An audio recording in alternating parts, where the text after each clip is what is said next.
Richard Feynman read fewer textbooks than his classmates. He took fewer notes. He skipped entire chapters. His peers spent 12 hours covering material he finished in 4. Yet he understood physics at a depth that won him a Nobel Prize. When colleagues struggled to explain quantum mechanics to undergraduates, Feynman made it simple. When NASA needed someone to find what killed 7 astronauts, they called him.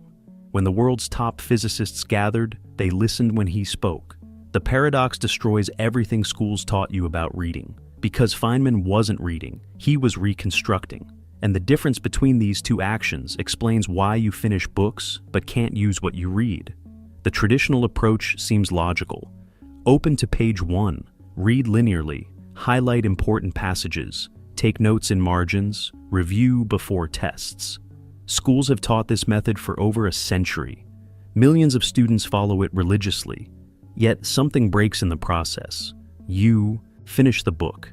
You feel accomplished. The highlighted sections glow with importance. The notes stack up in neat files. But 3 weeks later, someone asks you to explain the core concept, and you freeze. The information vanished. You consumed 300 pages but retained almost nothing usable. This isn't a memory problem, it's a method problem. Schools confuse consumption with learning because consumption is measurable. You can track pages read, chapters completed, notes taken. But understanding, that's invisible. That's why they don't teach it. Feynman discovered the problem early in his academic career.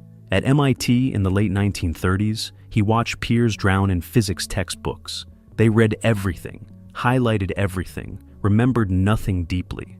While preparing for his graduate qualifier exams at Princeton, he noticed a pattern. Students who covered the most material understood it the least.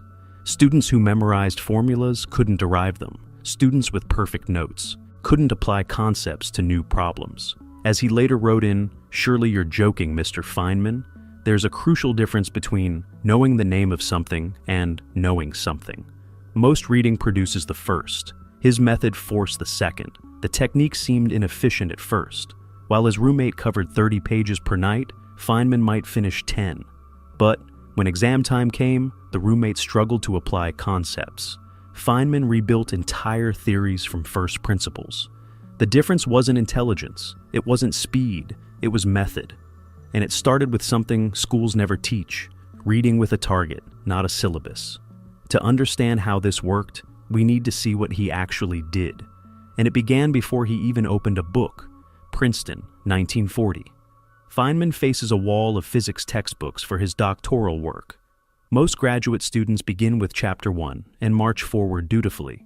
Feynman does something that seems backward. He starts with a problem. A specific question he cannot answer.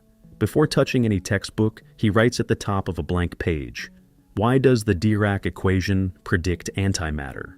Only then does he hunt for relevant sections. He ignores introductions that review basic concepts he already knows, skips chapters on topics he mastered at MIT, targets exactly what he needs to answer his question, nothing more. His classmates read for coverage. Feynman reads for answers. This inversion changes everything at the cognitive level. When you open a textbook to Chapter 1, because the syllabus demands it, your brain has no anchor point. The information floats by without connecting to anything meaningful. You're in passive reception mode, letting words wash over you. But when you start with a specific question, a genuine gap in your understanding, your brain activates differently. It searches for patterns, tests each new piece of information against your question, accepts what helps, discards what doesn't, maintains focus because you're hunting, not consuming. As Feynman explained in his lectures at Caltech years later, you can know the name of a bird in all the languages of the world, but when you're finished, you'll know absolutely nothing whatever about the bird. So let's look at the bird and see what it's doing. That's what counts. The same applies to reading. You can know all the chapter titles, all the key terms, all the highlighted passages. But if you can't rebuild the concept without looking, you don't know it. This principle applies directly today when you're reading technical documentation for AWS certification, studying business frameworks from good to great, or learning React from online tutorials. Before opening the resource, write the specific question. How does React's virtual DOM actually improve performance? Or, What makes Southwest Airlines profitable when other airlines fail? Then read only to answer that question. Skip the rest. This prevents the most common self-learning trap of our era: tutorial hell. You're not trying to complete the course or finish the book. You're trying to eliminate one specific gap in your knowledge. But identifying the question was just the first step. What Feynman did next seemed even more wasteful. After reading 3 pages about the Dirac equation, Feynman closed the textbook, didn't highlight, didn't underline, didn't take notes in the margins, closed it completely. Then he turned to a blank page in his notebook and attempted to explain the concept in his own words, from memory, without looking back. The first attempt failed. He remembered the terminology but couldn't rebuild the logic. The equations appeared, but their derivation vanished. The conclusion made sense, but the path to it disappeared. Most students would reopen the book and reread everything, highlighting more passages the second time. Feynman did something more surgical. He noted exactly where his explanation broke down. I can't explain why the equation needs to be relativistic, or I don't understand how spin emerges from the math.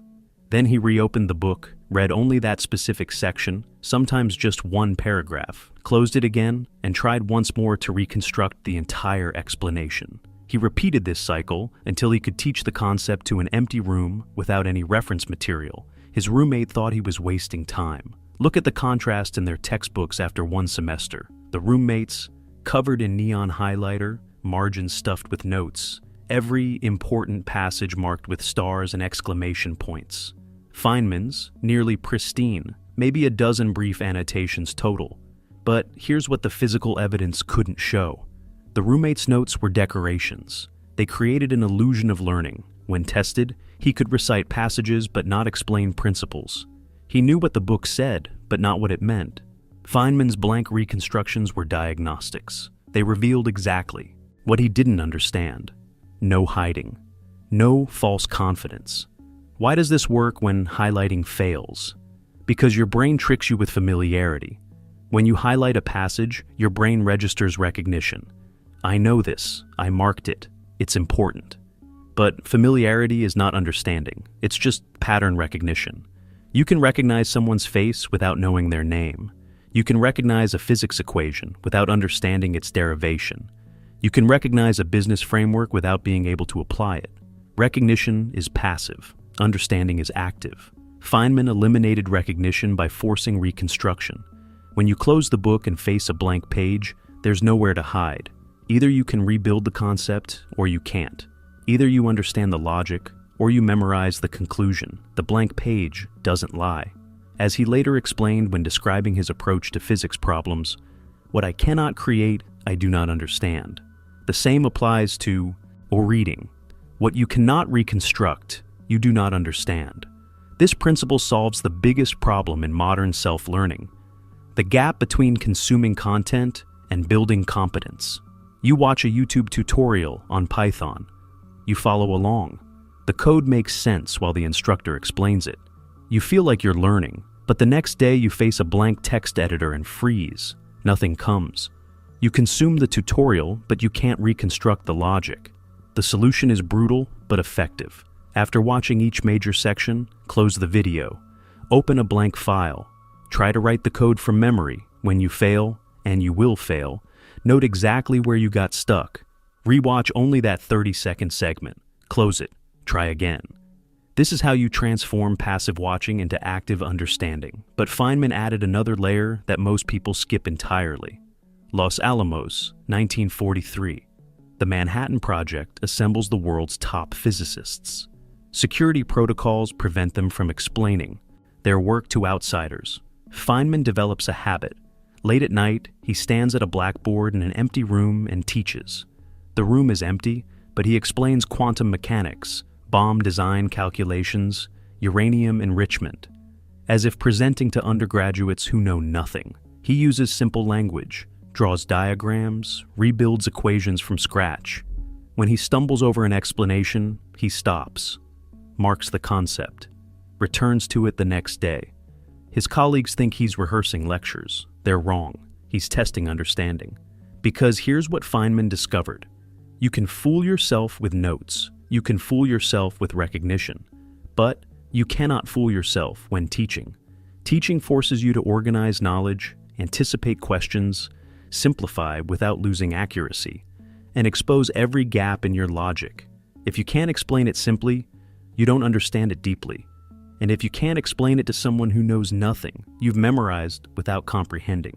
This became his ultimate diagnostic tool. Years later, when developing the Feynman lectures on physics, he insisted on teaching freshman undergraduates, not graduate students. Graduate students would nod along, filling in gaps with their existing knowledge. Freshmen would look confused at the exact points where Feynman's explanation failed. Their confusion was a gift. It showed him precisely what he hadn't made clear. As he wrote in the preface to those lectures, "I don't believe I can really do a good job of explaining anything unless I can explain it to a freshman." The same principle applies when you're studying cloud architecture, learning behavioral psychology, or mastering SQL queries. After reading a chapter, don't test yourself with multiple choice questions, those test recognition. Instead, open a voice memo app and explain the concept aloud, as if teaching someone who's never heard of it. Use analogies, draw connections, simplify without dumbing down. The exact moments you hesitate, fumble for words, or resort to jargon, those are your knowledge gaps, not the sections you forgot, the sections you thought you understood but can't articulate. That's the difference between recognition and reconstruction. The first lets you pass tests. The second lets you solve real problems. But there was one more piece to Feynman's system that made everything else possible. Caltech, 1960s. Feynman maintains a notebook with an unusual title, Notebook of Things I Don't Know About. Not a record of what he learned, a record of what he hadn't learned yet. Inside, lists of concepts he couldn't explain, problems he couldn't solve, questions he couldn't answer. Some entries stay for months, others get crossed off after targeted reading. The notebook isn't comprehensive. It doesn't try to cover all of physics. It maps his ignorance. And that map becomes his reading curriculum. Most people read to cover material. Feynman read to eliminate specific ignorance. His classmates would. Read Introduction to Quantum Mechanics from cover to cover, because that's what comprehensive students do. Feynman would skip to chapter 7, because that's where his notebook said he didn't understand commutation relations. He'd read those 12 pages, test himself through reconstruction. If successful, cross it off the list. If unsuccessful, identify the prerequisite he was missing and hunt for that. His reading wasn't linear, it was surgical. This approach contradicted everything schools taught. Professors assigned textbooks to be read completely, in order, without skipping. Feynman treated textbooks like reference databases. You don't read databases cover to cover. You query them for specific information. The goal isn't coverage. The goal is targeted elimination of ignorance. As he later advised students, study hard what interests you the most in the most undisciplined, irreverent, and original manner possible. The efficiency gain was massive. While classmates spent equal time on concepts they already understood and concepts they didn't, Feynman allocated 0 time to the first category and all his time to the second. While they read defensively, covering everything in case it appeared on the exam, he read offensively, attacking only his weak points. By the time they finished one comprehensive textbook, he'd solved 12 specific gaps using 7 different sources. His knowledge became deeper but more targeted. Not encyclopedic. Applicable. This is how you learn in the age of infinite content. You can't read everything. Attempting to read everything paralyzes you, but you can identify your ignorance. Maintain your own things I don't understand list. Maybe it's, I don't know how JWT authentication actually works, or I don't understand why some companies scale and others don't, or I can't explain why the Fed raising interest rates affects stock prices. That list becomes your curriculum. Read only to eliminate items from it. Skip everything else without guilt. Clarity about your gaps is more valuable than comprehensive coverage of material you'll forget. When you combine these 4 elements, targeted questioning before reading, forced reconstruction after reading, teaching as a diagnostic, and gap-focused curriculum, you get something schools never teach, true comprehension. This is why Feynman could explain quantum mechanics to undergraduates when other Nobel laureates couldn't explain it to each other. This is why his lectures became legendary. This is why he could walk into the Challenger investigation with no aerospace background and identify the O-ring failure in days while engineers with decades of experience missed it. This is why he won the Nobel Prize solving problems others had memorized but never understood. But more importantly, this reveals a deeper truth about learning itself. Reading is not information transfer, it's cognitive reconstruction. The book is not the teacher. Your ability to rebuild the concept without the book, that's understanding.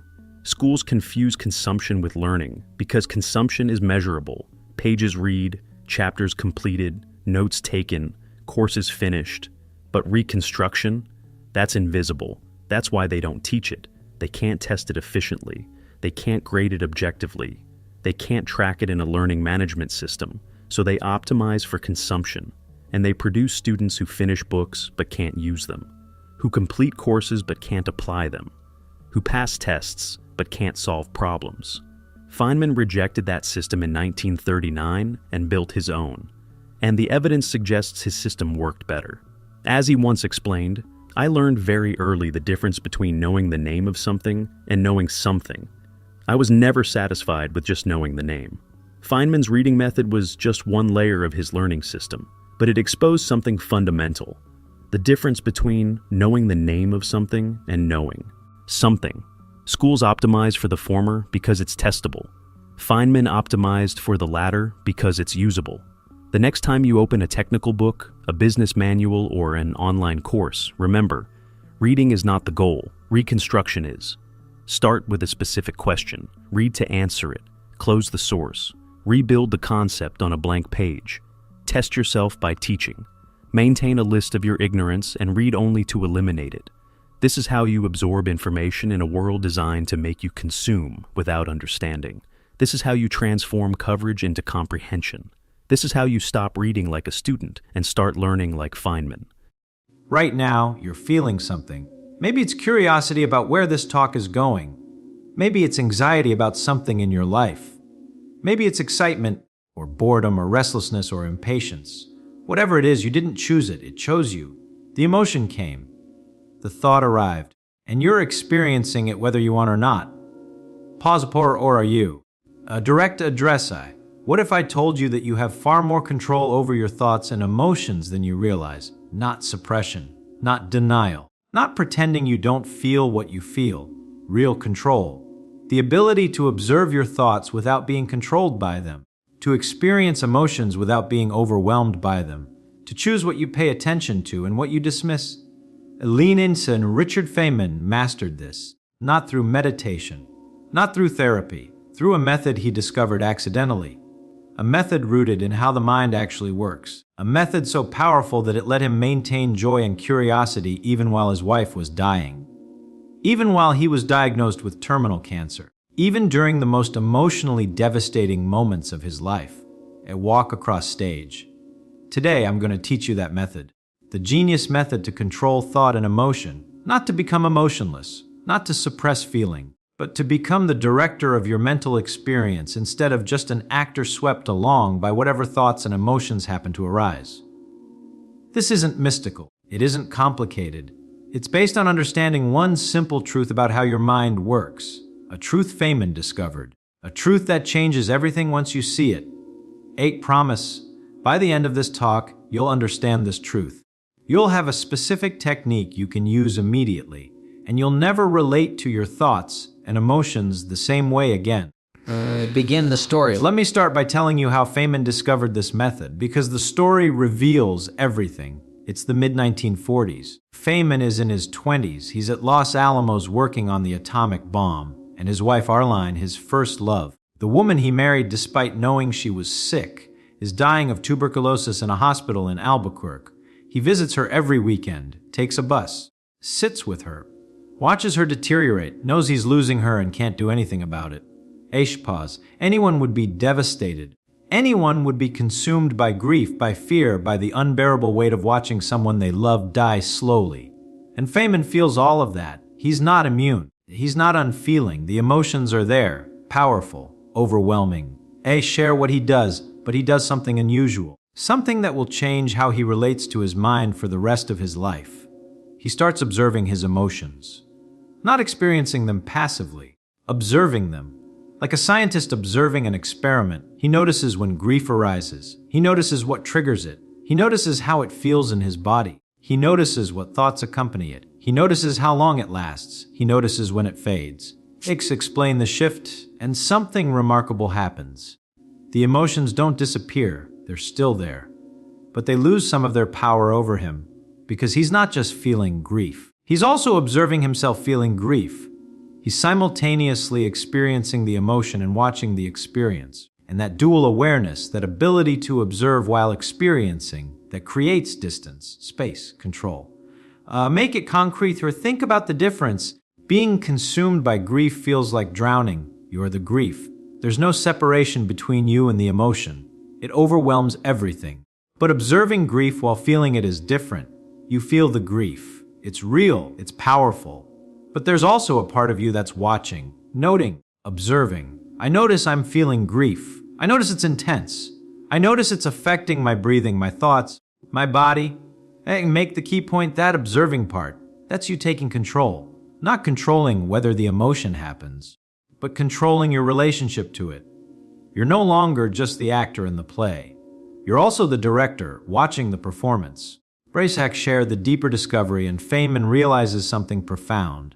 Something that becomes his method for controlling thought and emotion for the rest of his life. Your thoughts and emotions are objects you can observe. They're not you. They're experiences happening to you. And once you see them as objects, once you develop that observing capacity, they lose their absolute power over you. Pause. Let that land. This is the genius method.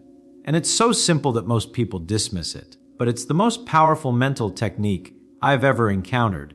Let me break down exactly how it works, the specific mechanics, the actual practice. Because this is an abstract philosophy. This is a concrete skill you can develop. Present the method clearly. The method has 3 parts. Part 1, label what you're experiencing. Part 2, locate where you're experiencing it. Part 3, let it be there without resistance. That's it. 3 simple steps. But they completely change your relationship to your mind. Explain part 1 of part 1, label what you're experiencing. When a thought or emotion arises, name it. Not dramatically, not with judgment, just factually, like a scientist naming a specimen. I'm feeling anxious.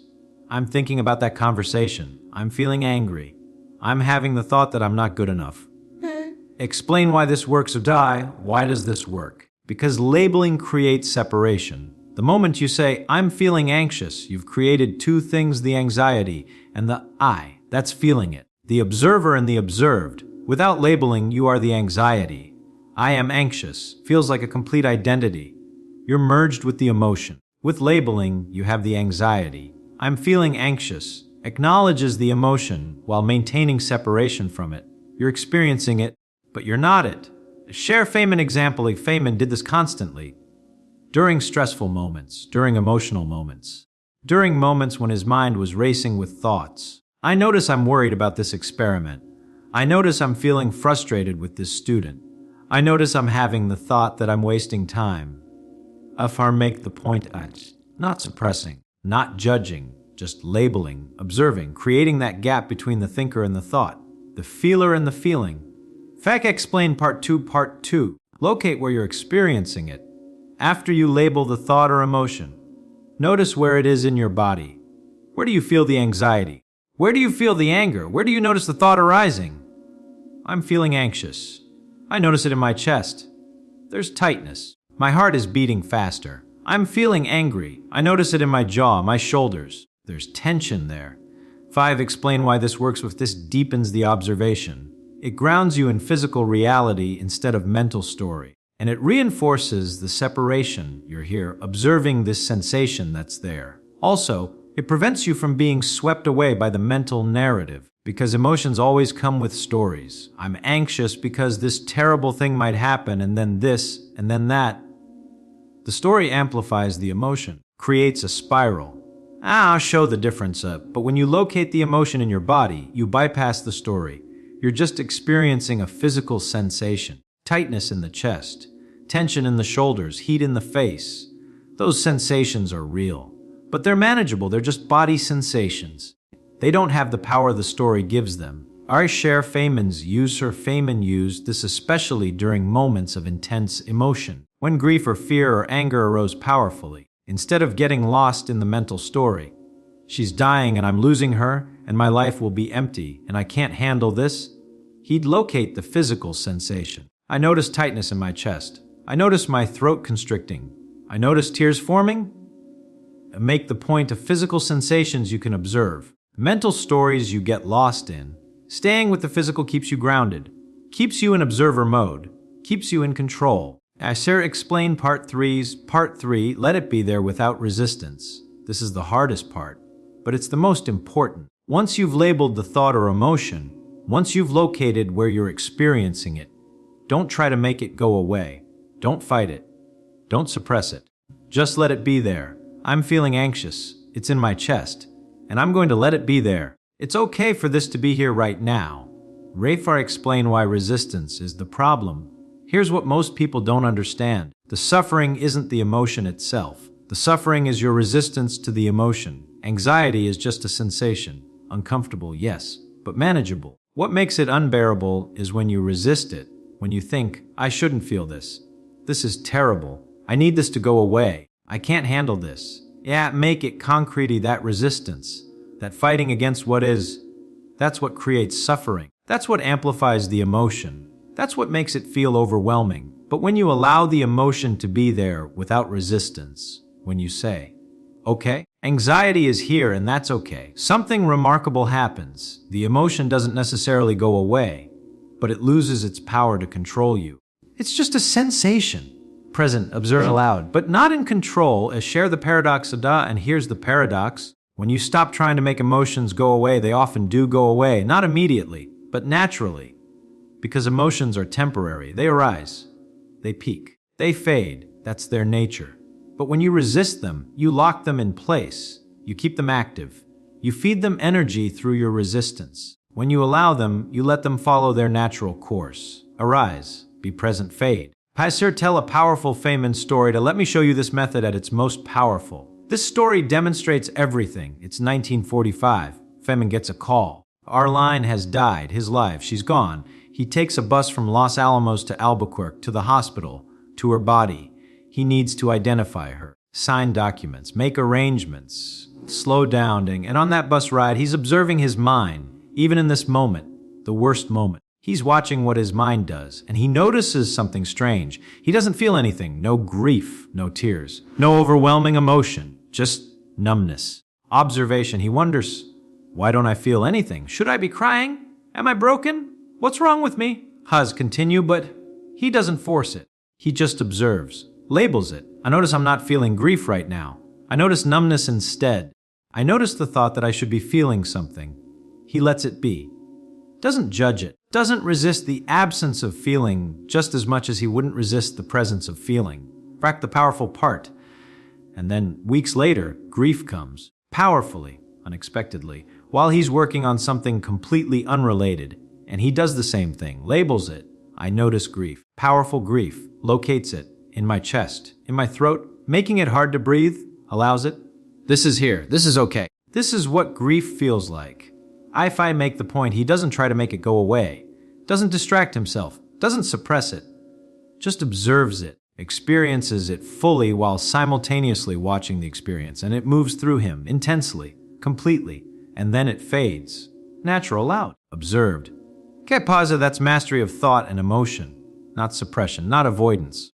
But the ability to experience fully while maintaining the observer perspective. To be in the emotion without being controlled by it. I know to address the skepticism. Now, I know what some of you are thinking. This sounds like detachment, like becoming cold, like not really feeling. No, that's not what this is. If I clarify, this method lets you feel more fully, not less. Because you're not running from emotions. You're not suppressing them. You're actually experiencing them completely. The difference is you're experiencing them with awareness, with observation, with the understanding that you are not your emotions. You are the consciousness experiencing them. I make the distinction. Being consumed by anxiety. You are the anxiety. It controls your behavior. It dominates your awareness. You can't think about anything else. Observing anxiety while feeling it You experience the anxiety fully. You feel it in your body, but you also have access to the part of you that's bigger than the anxiety. That can make choices. That can function. That remains you even while anxiety is present. Share modern neuroscience. Neuroscience confirms this, by the way.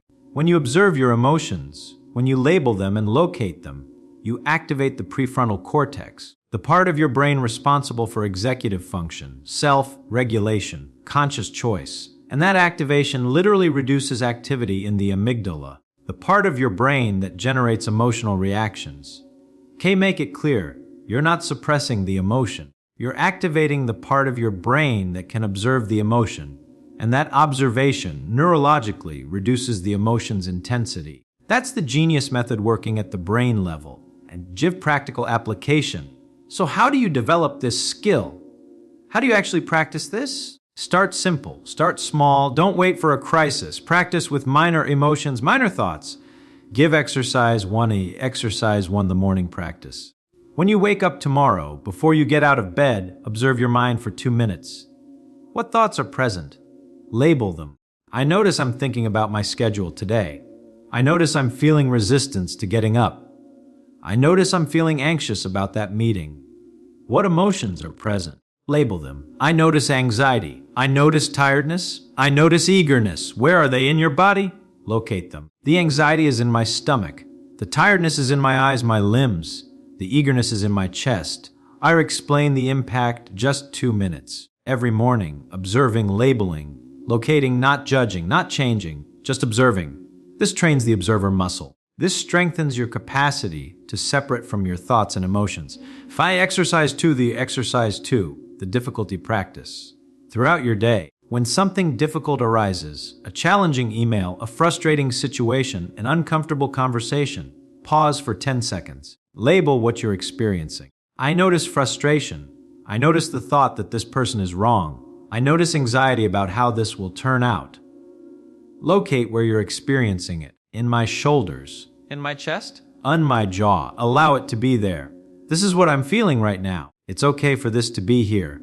Explain what happens. Those 10 seconds create space, create distance, create choice. Instead of reacting automatically from the emotion, you respond consciously, with awareness, with control. Not controlling whether you feel the emotion, but controlling what you do with it.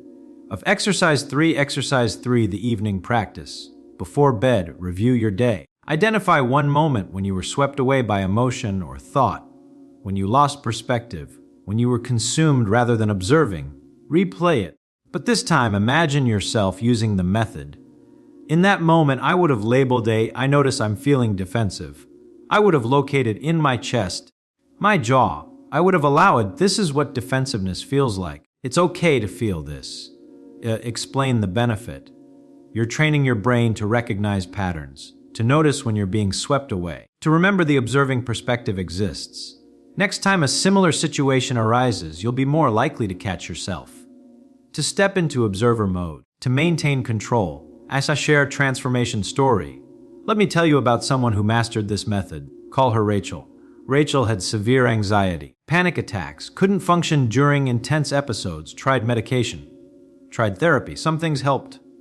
But she never felt in control. Then she learned Feynman's method, started practicing every day, observing her thoughts and emotions. Continue story. At first, it didn't seem to help. The anxiety was still there, still intense, still overwhelming, but she kept practicing label, locate, allow, even during panic attacks, especially during panic attacks. I notice panic. I notice it in my chest, my throat, my hands. I'm going to allow this panic to be here. It's what I'm experiencing right now. The shift ensued and gradually something shifted. The panic attacks didn't stop happening, but they stopped controlling her. She could feel the panic arising and think, oh, here comes panic. Okay, I know how to handle this. Label it. Locate it. Allow it. And she'd sit with it, observe it, let it run its course, and function anyway, do what she needed to do, live her life, while experiencing the panic but not being controlled by it. The result, 6 months later, the panic attacks were less frequent, less intense, less disruptive. Not because she'd made them go away, but because she'd changed her relationship to them. She was no longer fighting them, no longer terrified of them, no longer giving them power through resistance. she'd become the observer, the director, the one in control. If ours and make the broader application, this doesn't just work for anxiety, it works for all thoughts and emotions. Anger, label it, locate it. Allow it. Experience it fully without letting it control your behavior. Sadness, label it, locate it. Allow it. Feel it completely without being overwhelmed by it. Obsessive thoughts, label them. Notice where they arise. Allow them to be present without engaging with them. Give the key insight key. Here's what Feynman understood. You can't control what thoughts and emotions arise. Your brain is going to generate thoughts. Your body is going to generate emotions. That's automatic. That's biology. But you can control your relationship to them. You can observe instead of being consumed. You can experience instead of being overwhelmed. You can allow instead of resisting. And that's what make it philosophical, and that's real freedom.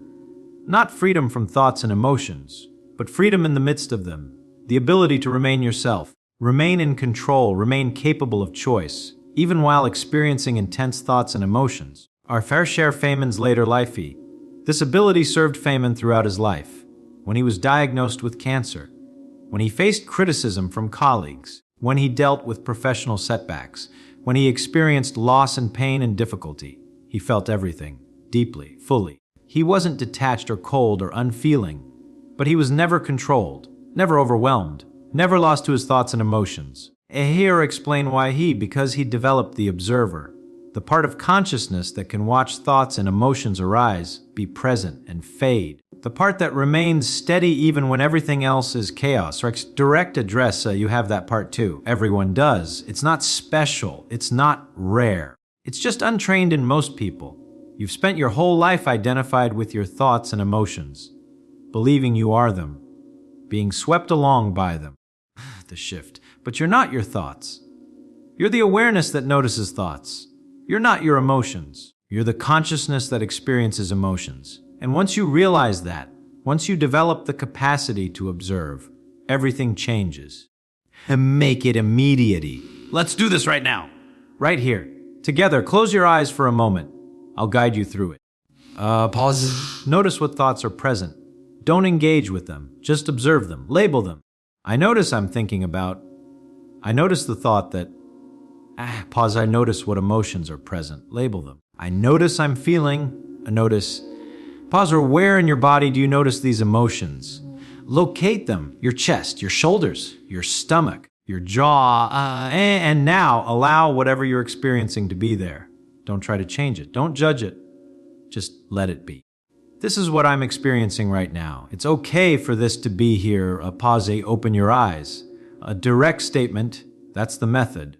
That's what you just did. Label, locate, allow, observer mode activated. Make the point azure and notice you're still you. But there's also a part of you that was watching, observing. The director, not just the actor. That's control, real control. Not control over what arises, but control over your relationship to what arises.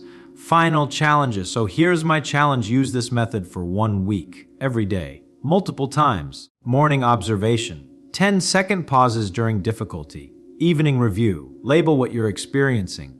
Locate where you're experiencing it. Allow it to be there. Make the promise of and watch what happens. Watch how your relationship to your mind changes. Watch how you gain distance from thoughts that used to consume you. Watch how emotions that used to overwhelm you become manageable. Not through suppression, not through avoidance, but through observation, through conscious awareness, through developing the observer. Forget philosophical. This is what Feynman discovered. Not just about physics, about the mind itself, about consciousness, about human experience. We're not just experiencers. We're also observers of our experiencing. And that dual capacity, that ability to be both in the experience and watching the experience, that's the key to mastery. Our final story, near the end of his life, Feynman is asked how he maintained such joy and curiosity despite all the difficulties he'd faced, the losses, the illness, the challenges. And he says something profound. I learned early that I'm not my thoughts. I'm not my emotions. I'm the one watching them. And that makes all the difference. Ispazi. That's the genius method. That's the secret. That's what changed everything for him. And it can change everything for you too. At walk to center, you are not your anxious thoughts. You're the awareness noticing anxious thoughts. You are not your overwhelming emotions. You're the consciousness experiencing emotions.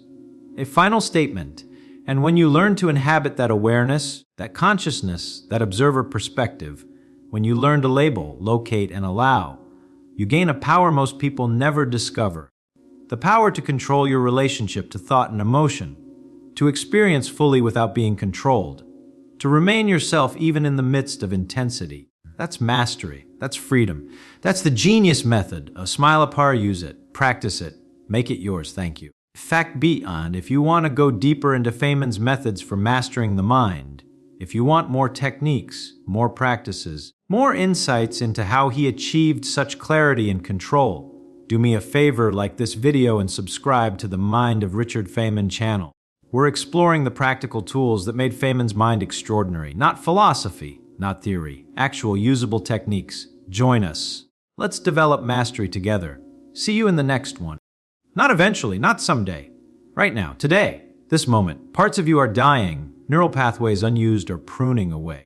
Capabilities undeveloped or atrophying. Curiosity unstimulated is fading. Every day you don't learn something new, you die a little. Every week you don't challenge yourself, you lose a piece of your vitality. Every year you stay comfortable, you surrender more of what makes you alive. Took a direct address, and this isn't metaphor, this isn't motivation, this is biology, this is neuroscience. This is the fundamental truth about human consciousness that Richard Feynman understood, and that most people discover too late. The moment you stop learning, you start dying. A walk across stage, and I don't mean dying at the end when your body gives out.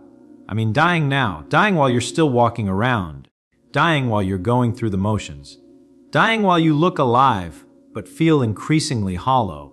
You know this feeling, you felt it. That sense that life is becoming repetitive, that nothing surprises you anymore, that you're going through routines without engagement, that the spark is fading. That's not life getting boring, that's you dying. Slowly, quietly, invisibly to others but devastatingly obvious to you. A pause. Today, I'm going to show you why this happens. I'm going to show you what Feynman discovered about learning and aliveness. And I'm going to show you how to stop dying and start living again. Because the solution is simple. Keep learning, keep growing, keep challenging yourself. Stay curious until the very end. Our opening story. Let me start with a story. This story shows everything. It's the late 1980s. Feynman is dying. Actually dying cancer. Terminal. He knows he has months, maybe a year left. And you know what he does? He learns Mayan hieroglyphics. Not because he needs to. Not because it's useful. Not because it will extend his life or cure his cancer or accomplish anything practical. Because he's curious. Because there's something he doesn't know. Because learning is what keeps him alive even as his body is dying. Make the contrast most people. When they know they're dying, stop learning. They retreat. They reminisce. They focus on comfort. They give up on new experiences, new knowledge, new growth. Feynman did the opposite. He intensified his learning. He stayed curious.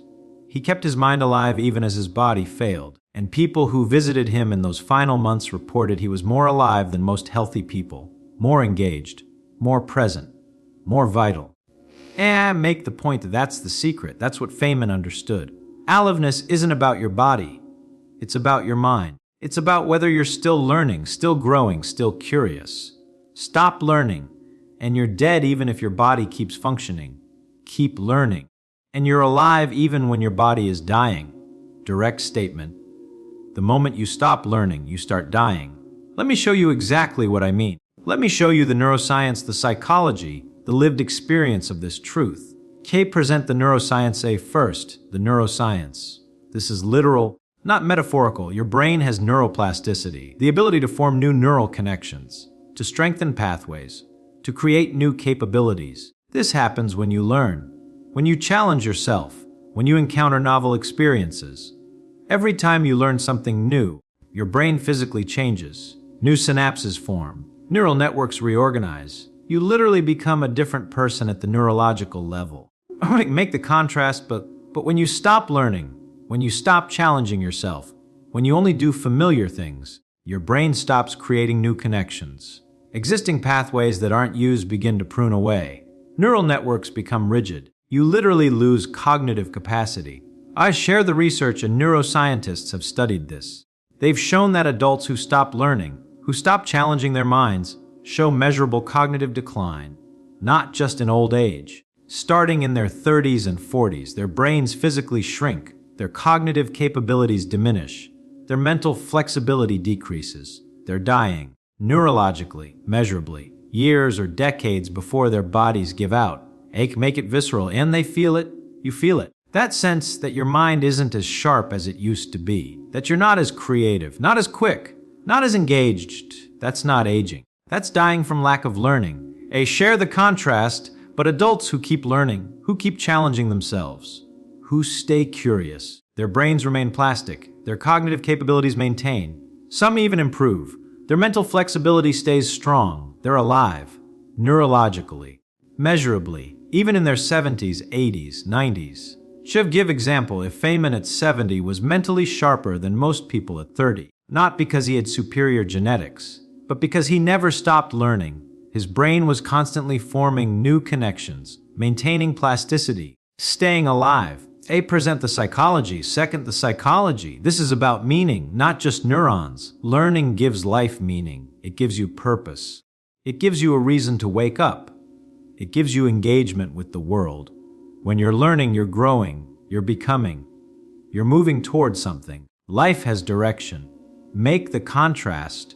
But when you stop learning, when you stop growing, when you're just maintaining, just going through routines, just repeating what you already know, life loses meaning. You're not becoming anything. You're just existing, just passing time, just waiting. And that's death. Psychological death. The death of purpose. The death of meaning. The death of forward momentum. Share research psychologists call this stagnation. It's one of the most powerful predictors of depression, anxiety, and despair. Not external circumstances, not success or failure, but the feeling of stagnation, of not growing, of being stuck. Make it personal. You felt this. Maybe you're feeling it now. That sense that life is flat. That days blend together. That nothing really matters because nothing is really changing. That's not life being boring. That's you dying because you've stopped learning. Mazur give the antidote. But the moment you start learning something new, anything new, meaning returns. Suddenly you have a reason to wake up. Suddenly you're moving towards something. Suddenly life has direction again. Not because external circumstances changed, but because you're growing again, learning again, alive again. Tell a story. Let me tell you about someone who experienced this. Call her Maria. Maria is 65. Retired. Comfortable life. Nice house. Financial security. Everything society says you should want. And she's miserable. Depressed. Feels like she's just waiting to die. Days are empty. Life has no meaning. Continue the story. Her doctor prescribes antidepressants. They don't help much. Because the problem isn't chemical. The problem is that she's stopped learning. She's stopped growing. She's stagnating. She's dying even though she's healthy. Because learning is life, and she's not learning. And the turning point then, almost by accident, she takes a pottery class. Just to fill time, just to get out of the house. And something happens. She's learning. She's challenged. She's growing. She's making mistakes and figuring things out. She's curious about glazes and techniques and forms. And suddenly she's alive again. I share the transformation. Within weeks, the depression lifts. Not because pottery cured depression, but because learning did. Because she's growing again. Because her brain is forming new connections. Because her life has purpose again. She's not just passing time anymore. She's becoming. She's developing a skill. She's moving toward mastery. She's alive. If he make the point, that's the power of learning. That's why the moment you stop learning, you start dying. And the moment you start learning, you start living. As far as present the lived experience, third, the lived experience. This is about how it actually feels to be alive. When you're learning, you're engaged, present, attentive. The world is interesting. Full of things you don't know yet. Full of discoveries to make. Time moves differently. Hours fly by when you're absorbed in learning. You look up and realize the whole afternoon has passed. That's aliveness. Add or make the contrast, But when you're not learning, when you know everything you're going to encounter, when nothing is new, nothing surprises you, nothing challenges you, you're disengaged, absent, going through motions, the world is repetitive, empty of discovery, time drags. Days feel long but empty. Years blur together. You can't remember what happened last month because nothing happened. Just repetition, just routine, just death. Father share Feynman example. Feynman, even in his 70s, talked about time flying, about being absorbed in problems, about staying up all night because he was curious about something, about feeling like a child discovering the world, not because he was ignoring reality, but because he was still learning, still discovering, still alive. Give contrast. Compare that to most people in their 40s and 50s. Life is passing so fast. I don't know where the time goes. The years blur together. They're dying. Time is passing without engagement, without learning, without aliveness. Make it direct, and you know this. You can feel the difference between days when you're learning, when you're engaged, curious, discovering, and days when you're just going through motions. The learning days feel alive. The routine days feel like death. Present the enemy. So if learning is life, what kills learning? What causes people to stop? Let me show you the 3 killers. The 3 things that cause people to stop learning and start dying. First killer 1, comfort. When life is easy, when you're not challenged, when everything is familiar and predictable, learning stops. Why? Because learning requires discomfort. It requires encountering things you don't know. It requires struggling. It requires being bad at something before you're good at it. Make the point that comfortable people don't learn. They protect their comfort. They avoid challenges. They stick to what they know, and they die slowly, comfortably. But definitely, share example. Feynman could have been comfortable. Nobel Prize winner. Prestigious position. Could have coasted. Could have done the same lectures, the same research, the same things he already knew. But he deliberately chose discomfort. Learned bongos, learned drawing, learned biology, learned computing, always putting himself in positions where he was a beginner, where he didn't know, where he had to struggle. Hars make the point that discomfort kept him alive. That challenge kept him learning. That struggle kept him engaged with life. Said your second killer to killer 2, pride. When you think you already know enough, when you're not willing to be a beginner, when you protect your image as an expert, learning stops. Why? Because learning requires admitting ignorance. It requires being willing to look stupid. It requires humility. Make the point that proud people don't learn. They protect their expertise. They stay in domains where they're competent. They avoid situations where they might look foolish. And they die slowly, proudly, but definitely. Rasser share example in Feynman at the peak of his career, world-renowned physicist, went to biology lectures, where he was ignorant, where he didn't understand the jargon, where he had to ask basic questions. Other physicists thought it was beneath him. But Feynman understood pride kills learning. Humility enables it. Kesh make the point. Being willing to look stupid kept him alive. Being willing to admit ignorance kept him learning. Being willing to be a beginner kept him engaged with life. Third killer 3, fear. When you're afraid of failure, when you're afraid of being wrong, when you're afraid of judgment, learning stops. Why? Because learning requires risk. It requires trying things you might fail at. It requires being wrong before you're right. Make the point for fearful people don't learn. They play it safe. They only do things they're sure they can do. They avoid risk, and they die slowly, safely, but definitely. Sir share example. Feynman took intellectual risks constantly. He'd tackle problems he might not solve. He'd propose theories that might be wrong. He'd try approaches that might fail. Because he understood fear kills learning, risk enables it. Failure is part of aliveness. Acts are at them, bring them together. So those are the 3 killers: comfort, pride, fear. They kill learning. And when learning dies, you die. Present the solution. So how do you stay alive? How do you keep learning? How do you fight against comfort, pride, and fear? Feynman had 3 practices, 3 habits that kept him learning until his final days. First practice. Practice 1, deliberately seek discomfort. Don't wait for life to challenge you. Actively choose things that make you uncomfortable. Things you don't know how to do. Things that require struggle. Larsh, make it concrete. Learn a skill completely outside your expertise. Take a class where you're a beginner. Try something you'll probably be bad at initially. The discomfort is the point. That's where learning happens. That's where aliveness is. I give example there, Feynman learning bongos. He was terrible initially. It was uncomfortable. He looked foolish. But that discomfort meant he was learning, growing, alive. If something, make the application. What's something you've been avoiding because it would be uncomfortable? Learn that. That discomfort is life calling you to stay alive. Second practice, practice 2, embrace beginner status. Stop protecting your expertise. Be willing to be ignorant. Be willing to ask stupid questions. Be willing to look foolish. Make it concrete. Go to lectures on topics you know nothing about. Ask basic questions. Admit when you don't understand. The humiliation is the point. That's where learning happens. That's where aliveness is.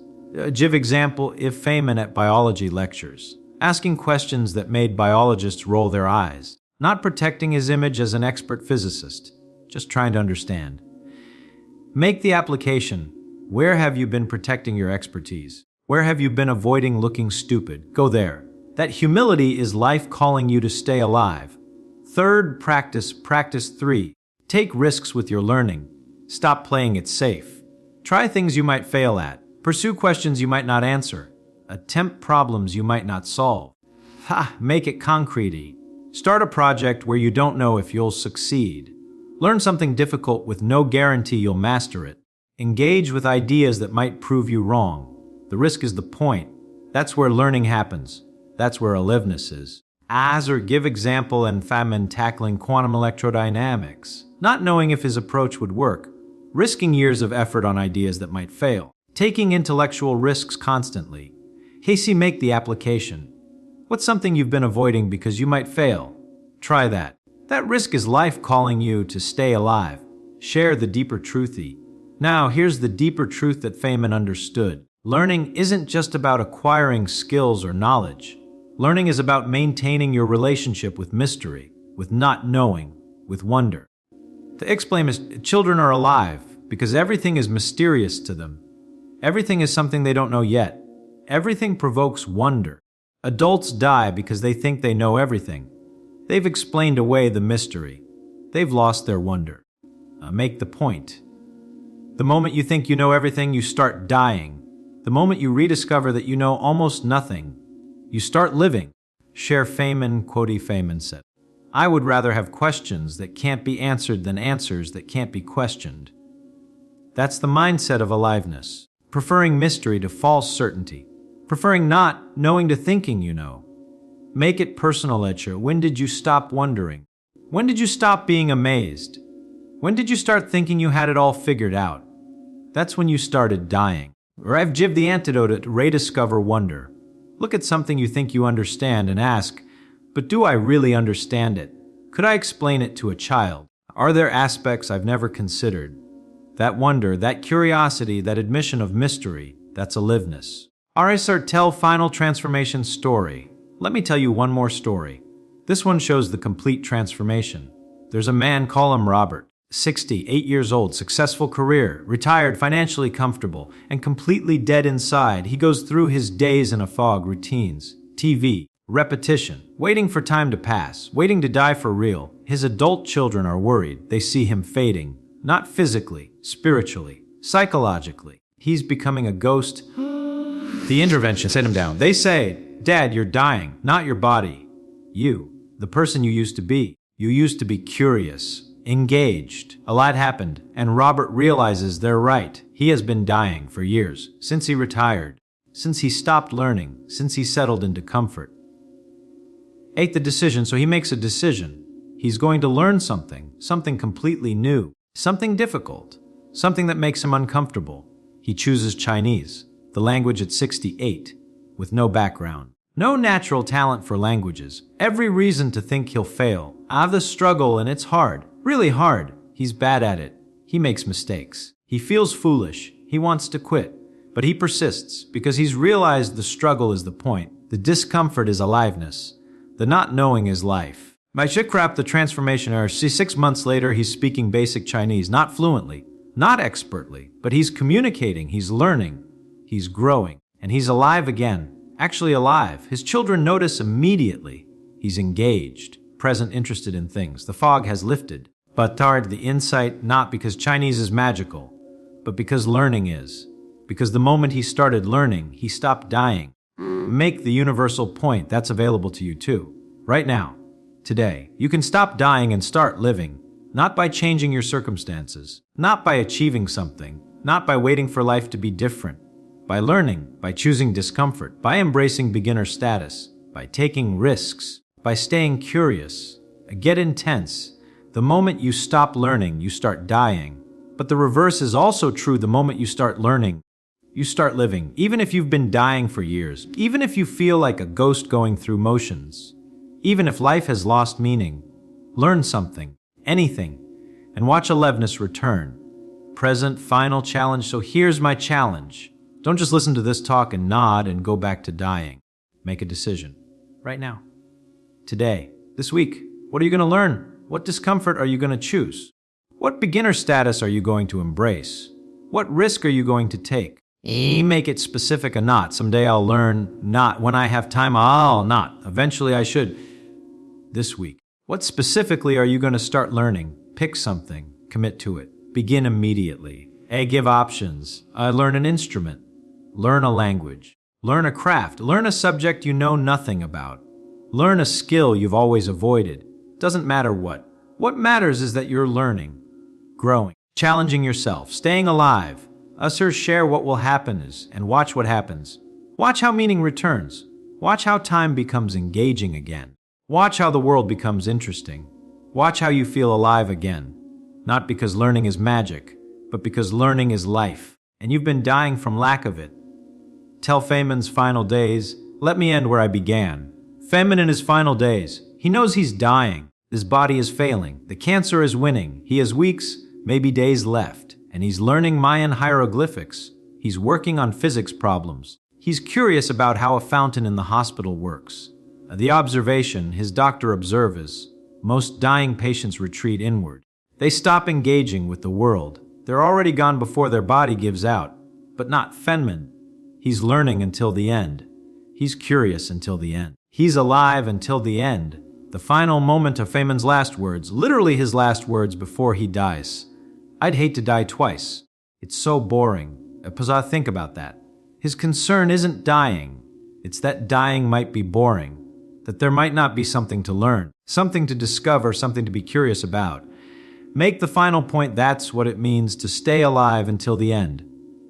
To be learning, curious, engaged until your final moment, not dying years before your body gives out, not becoming a ghost going through motions, but staying alive, truly alive, until death actually comes. I walk to center. The moment you stop learning, you start dying. But you don't have to die. Not today. Not tomorrow. Not until your body actually gives out. Direct statement, you can stay alive, really alive, engage or learning, curious, wondering, discovering. All you have to do is keep learning, keep challenging yourself, keep choosing discomfort, keep embracing not knowing. Final statement, so make the choice. Right now, this moment, are you going to keep dying, keep stagnating, keep going through comfortable routines while your brain prunes away and your spirit fades? Or are you going to live? Are you going to learn? Are you going to stay alive until the end? Pause. The moment you stop learning, you start dying. But the moment you start learning, you start living. A simple conclusion. Choose life. Choose learning. Choose aliveness. Thank you. Kuas biti. If you want to understand more about how Feynman stayed alive, curious, and engaged throughout his life, if you want practical methods for maintaining your own aliveness through continuous learning, do me a favor. Like this video and subscribe to the Mind of Richard Feynman channel. We're exploring how to stay intellectually alive, how to maintain curiosity, how to keep growing until the end. Not theory, practical approaches. Join us. Let's choose life together. See you in the next one. People think the universe is generous. They think if you push hard enough, you can go faster and faster and faster. That belief is wrong, not emotionally wrong, not philosophically wrong, experimentally wrong. Let's start with a dangerous question. Why can't you go infinitely fast? At first, it sounds like an engineering problem. Better engines, better fuel, better materials. But the universe doesn't fail because of bad engineering. It fails because speed is not what you think it is. Speed is distance divided by time. And the moment you say that out loud, you should feel nervous because you just assume distance and time are independent. They're not. When physicists tried to measure how fast light moves, something disturbing happened. No matter how fast you moved, light still outran you by the same amount. That's not normal. That's not intuitive. That's a crack in reality. So nature was forced to choose. Either measurements are lying or time and space are flexible. Nature chose flexibility, move faster and time slows down, move faster and space shrinks, not because the universe wants drama, but because the math leaves no escape. Now here's the part most people misunderstand. Light is not the fastest thing because it's powerful. It's the fastest thing because it has nothing left to trade. Everything with mass pays for speed using time and length. As you approach the limit, the cost explodes. Want more speed, you must give up more time. Want even more, you must crush space further. Near the limit, the price becomes infinite, and you don't have infinite energy. That's not a technical problem, that's a logical wall. But suppose, just suppose, you ignore that wall. Suppose you outrun light. Congratulations, you just sent an effect before its cause. You broke yesterday, you allowed messages to arrive before they were sent. You shattered the order of events. The universe does not allow that, not because it's moral, but because reality cannot function without order. So the speed limit isn't there to slow you down, it's there to protect causality. And here's the real twist, the one that should bother you. If there were no speed limit, there would be no stable atoms, no chemistry, no memory, no thinking brain listening to this sentence. The limit doesn't trap reality, it holds it together. Speed is limited not because the universe is stingy, but because without that limit, there would be nothing at all. Speed is not just how fast, it's a relationship between space and time. And the moment you really understand that, most of your everyday intuition about motion collapses. We talk about speed as if it's a thing you can pour more fuel into, faster car, faster plane, faster rocket, as if speed lives inside the machine. It doesn't. Speed lives in the bookkeeping of the universe. It's how much space disappears while time keeps ticking, and the dangerous assumption we make without realizing it is that space and time are fixed, obedient, and independent. They are not. If time were absolute, speed could grow forever. Just add energy, just push harder. But nature doesn't work like a video game with unlimited upgrades. Nature audits every transaction. You want more speed? Fine. Tell me what you're willing to pay. For a long time, physicists thought the payment was simple: energy in, speed out. Double the energy, double the speed. Clean, comfortable. Wrong. When experiments became precise enough, something unsettling showed up. Light didn't care how fast you were moving. Chase it, and it still pulls away at the same speed. Run from it, and it still catches up at the same speed.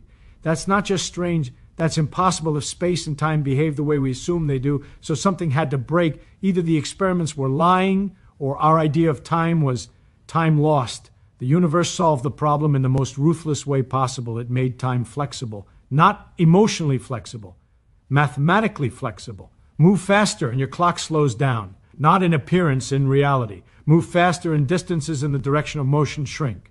Not because objects squeeze, but because space itself is measured differently when you're moving. This is where people usually nod without understanding. So let's be precise. Speed increases not because you conquer space, but because space and time renegotiate their contract. Every increase in speed forces time to tick slower and space to compress more. At low speeds, the cost is tiny. You don't notice. At everyday scales, the universe lets you pretend nothing is happening, but the bill is always running. As you push closer to the ultimate limit, the cost explodes. Time slows more aggressively. Space shrinks more violently. And energy requirements don't rise politely. They skyrocket. This is not a technical difficulty. This is a structural one. Near the limit, a tiny increase in speed demands an absurd increase in energy. And at the limit, the required energy becomes infinite, not large, not impractical, infinite, and infinite energy does not exist in the physical universe. That alone kills the dream of unlimited speed, but suppose energy weren't the problem. Suppose magically you could push past the limit. What would break? Speed isn't just motion, it's the rate at which causes can influence effects. If you move faster than the maximum allowed speed, you don't just arrive early, you arrive before you leave. Signals get received before they are sent. Effects appear without causes. The timeline folds into nonsense. This isn't science fiction drama. It's logical failure. A universe where cause and effect can be reversed is not unstable. It's undefined. Nothing can persist. No memory can be trusted. No experiment can be repeated.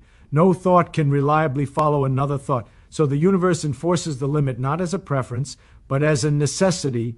And here's the part most people miss. Light doesn't struggle to reach the maximum speed. It doesn't accelerate toward it. Light simply exists at that limit because it has no mass, meaning it has nothing to trade. No time to slow further, no length to compress further. It starts where everything else is desperately trying to get and failing. The limit isn't about light, it's about structure. Without a speed limit, atoms couldn't hold together. Forces couldn't coordinate. Information couldn't stay ordered. The universe wouldn't be chaotic, it would be incoherent. So when you ask why speed has a limit, the real answer isn't because we haven't built a strong enough engine. The answer is that speed is woven into the architecture of reality. It's a rule that allows time to make sense, space to stay connected, and events to line up in a meaningful order. The limit doesn't restrict the universe. It makes the universe possible. Classical thinking assumes speed can increase forever. That assumption is wrong. Not because we lack better engines, and not because nature ran out of patience, but because the assumption itself misunderstands what speed actually is. In everyday life, speed feels unlimited. Walk faster, run faster, build a faster car, then a faster plane. Every improvement reinforces the same quiet belief: there is no ceiling, only effort. Classical physics grew up inside that belief. It treated space as an endless stage and time as a perfectly reliable clock ticking the same for everyone, everywhere. On that stage, speed could grow without consequence. Push harder, go faster, simple. But simplicity is not truth, it's comfort. Classical thinking hides a dangerous assumption that space and time are passive, that they sit there politely while objects move through them. Under that picture, speed is just a number you increase by adding energy. No trade-offs, no resistance from reality itself. The universe does not work that way. When measurements became precise enough, reality stopped cooperating with classical expectations. Light refused to behave. No matter how fast the observer moved, light's speed stayed the same. This wasn't a small correction. It wasn't noise. It was a direct contradiction. If speed were truly unlimited, light should have been easy to outrun or fall behind. It never was. At that moment, classical thinking had only two choices: accuse the experiments of lying or admit that its foundation was broken. The foundation was broken. The problem wasn't light. The problem was the assumption that time ticks the same for everyone and space means the same thing to everyone. Classical thinking treats time like a universal referee. But reality treats time like a negotiable quantity. Motion changes it. Speed doesn't just move you through space, it alters the rate at which you experience time itself. That's where the idea of unlimited speed collapses. As speed increases, time slows. Not metaphorically, not visually, physically, and space contracts in the direction of motion. Again, not as an illusion, but as a measurable fact. Classical thinking has no place to put these effects because it never imagined that space and time could push back. But they do. At low speeds, the pushback is gentle. You don't notice it. Classical physics works beautifully here, which is why it survives so long. It fails quietly. But failure doesn't announce itself with explosions. It hides until you go far enough. As you accelerate closer to the limit, the cost of speed changes dramatically. Energy no longer buys speed efficiently. Each increase demands more energy than the last. The curve steepens. Near the limit, it goes vertical. To reach the maximum allowed speed, you would need infinite energy. That's not a technological problem waiting to be solved. That's a logical dead end. Classical thinking assumes energy can always be converted into motion. Reality disagrees. At extreme speeds, energy stops turning into speed and starts turning into distorted time and compressed space. You're still paying, but you're no longer getting what you asked for. And even if you ignore energy entirely, unlimited speed creates a deeper problem: causality. Speed controls how quickly causes can influence effects. Remove the limit, and you remove order. Events can arrive before they happen. Signals can be received before they're sent. The universe loses its ability to distinguish before from after. That isn't exotic physics. It's incoherence. Classical thinking never worried about this because it assumed a universal clock keeping everything in line. Once that clock is gone, the danger becomes unavoidable. Unlimited speed doesn't just allow strange behavior, it destroys the concept of sequence itself. This is why the assumption fails so completely. It's not slightly wrong. It's catastrophically wrong. Speed cannot increase forever because the universe is not built on infinite permission. It is built on consistency. Space and time are not infinite resources you can spend freely. They are part of the transaction. Every attempt to move faster demands payment, and near the limit, the price becomes impossible to pay. The shocking realization is not that speed is limited, but that classical thinking ever believed otherwise. It confused familiarity with truth. It mistook everyday success for universal law. Once you see that mistake, you can't unsee it. Speed was never free, and the universe never promised it would be. Light is not fast because it's special. It's special because it defines reality's speed limit. That's not a metaphor, and it's not a poetic flourish. It is the skeleton of the universe exposed for anyone brave enough to look. We tend to imagine light as heroic, racing through space, breaking records, but the truth is almost the opposite. Light does nothing extraordinary. It does not try. It does not struggle. It does not exceed anything. Light simply exists at the boundary that reality itself imposes. Consider what it would mean if light were just fast, like a car on a highway. You could imagine building something faster, reaching it, overtaking it. That's classical thinking. That's intuition based on daily experience. But experiments refuse to support that intuition. No matter how fast an observer moves, the speed of light remains constant. Not roughly constant, exactly constant. The universe refuses negotiation. It sets a maximum, and light lives there naturally. It is not racing to a speed limit. It is the speed limit.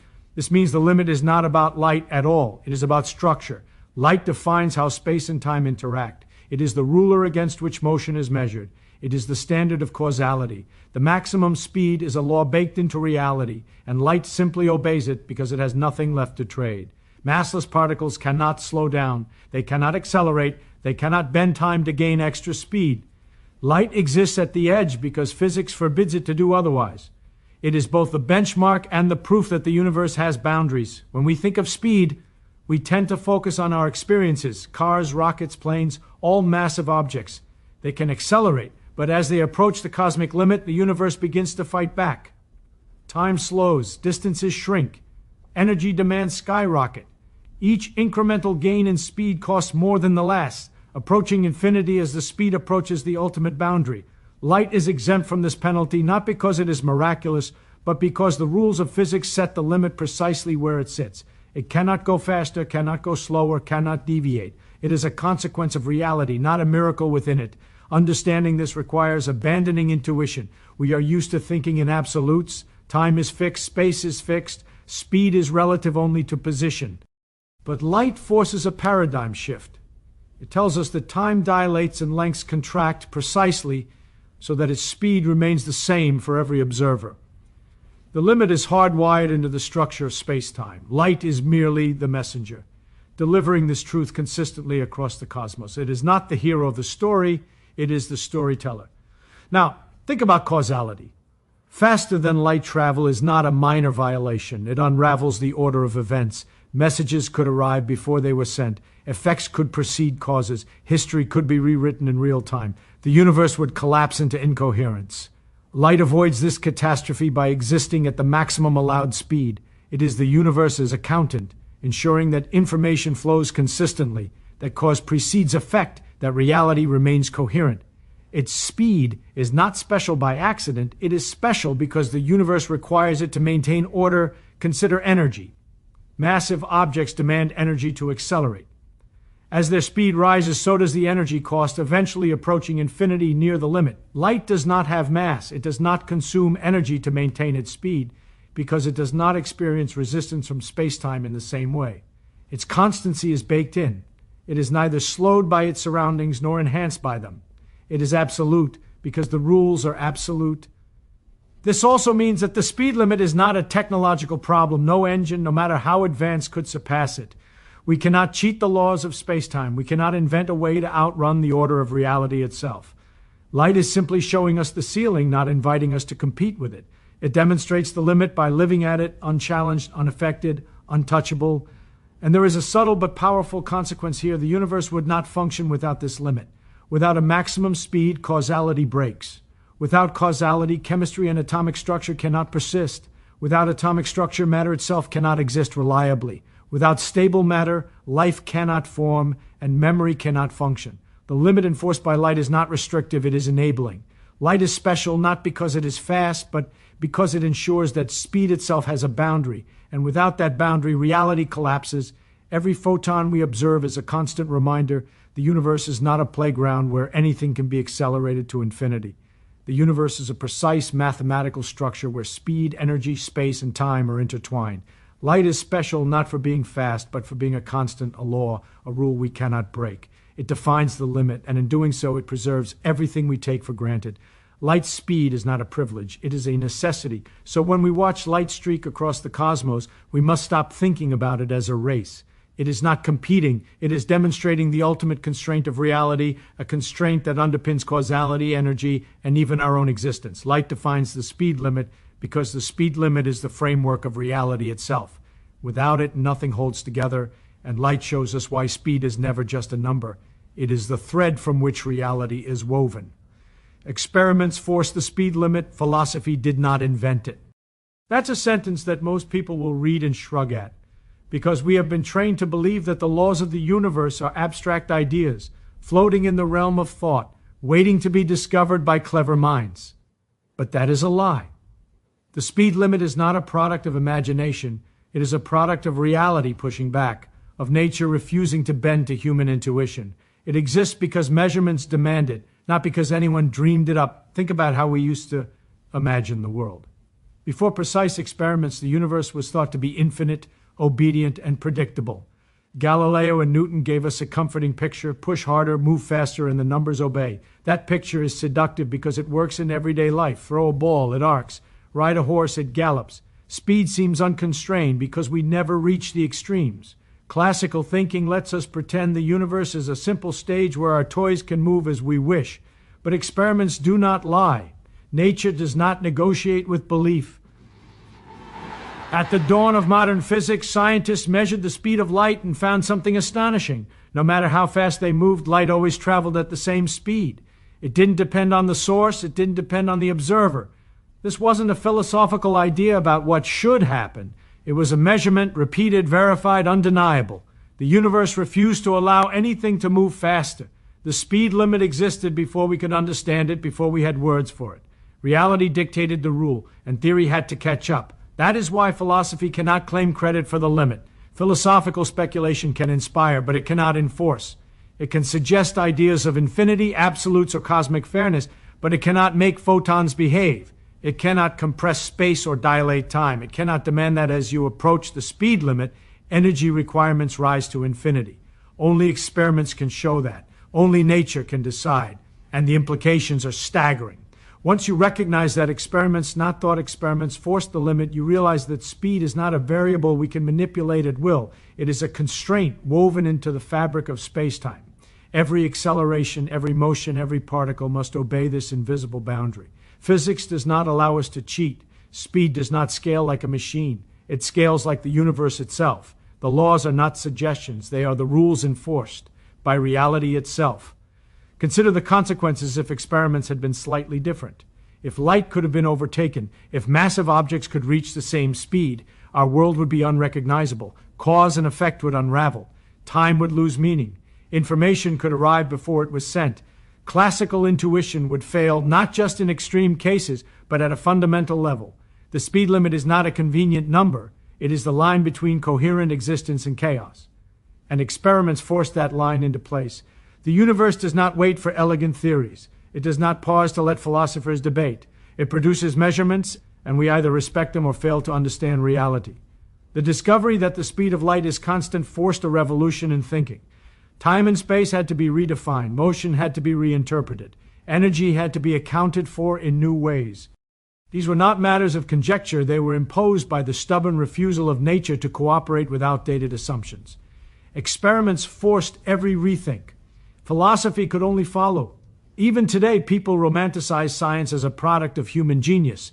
They celebrate thought experiments, analogies, and brilliant insights. But the true credit goes to the universe itself, which sets the rules and refuses to budge. Experiments expose those rules. That is the brutal truth. We are not inventors of reality. We are students, desperately, trying to understand a system that existed long before us and will continue long after. The speed limit is one of the clearest demonstrations of this. It was not imagined, deduced, or dreamed into existence. It was measured. It was forced upon us, and it is unforgiving. So the next time someone casually says nothing can travel faster than light because that's the law, remember, it is not a law dreamed up in a lecture hall. It is a law imposed by the universe, revealed through experiment, enforced by reality itself.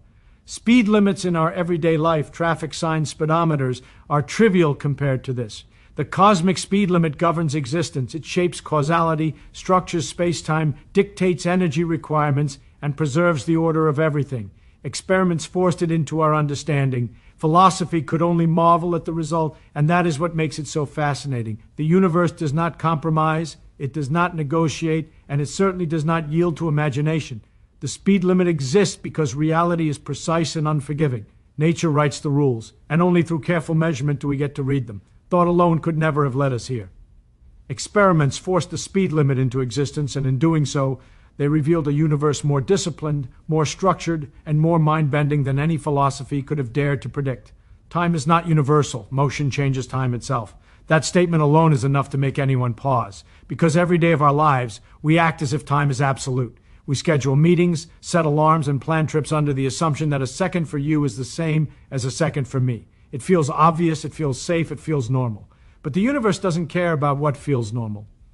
The deeper you look, the more this assumption shatters. Imagine a clock on Earth and a clock aboard a rocket moving close to the speed of light. Classical intuition says they should tick in perfect sync, but experiments painstakingly repeated over decades show something that is almost impossible to swallow. The faster the rocket moves, the slower its clock runs relative to the one on Earth. Time itself dilates. It is not an illusion. It is measurable. It is real. Motion doesn't just move objects through space, it drags their experience of time along with it. This is not a philosophical claim or a hypothetical scenario. Muons created in the upper atmosphere reach the Earth's surface precisely because their internal clocks run slower when moving at near light speeds. Atomic clocks flown on airplanes arrive showing measurable differences compared to identical clocks left on the ground. Time bends, stretches, and compresses as a direct result of motion. Reality itself does not obey the common-sense notion of universal time.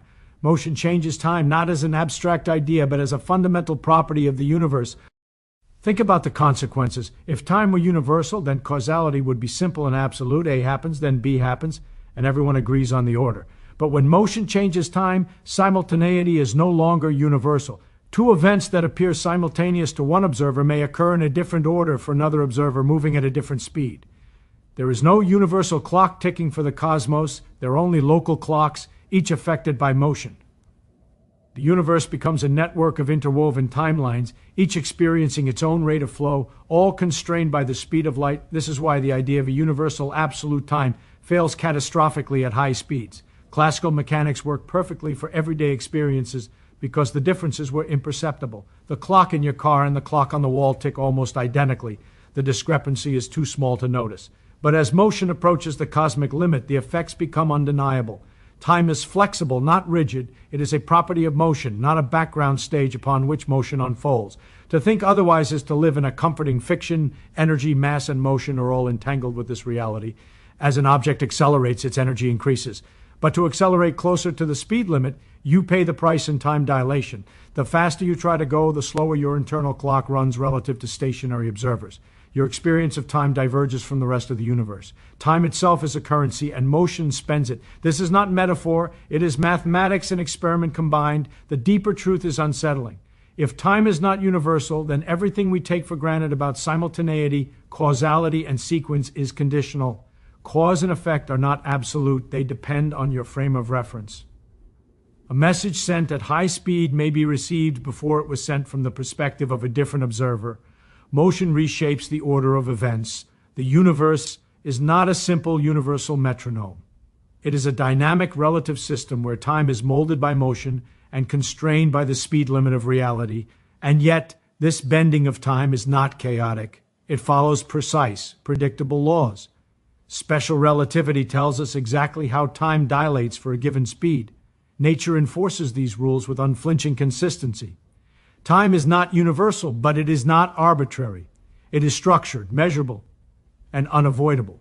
Any attempt to ignore it or imagine universal time leads to contradictions and impossibilities. Consider life itself.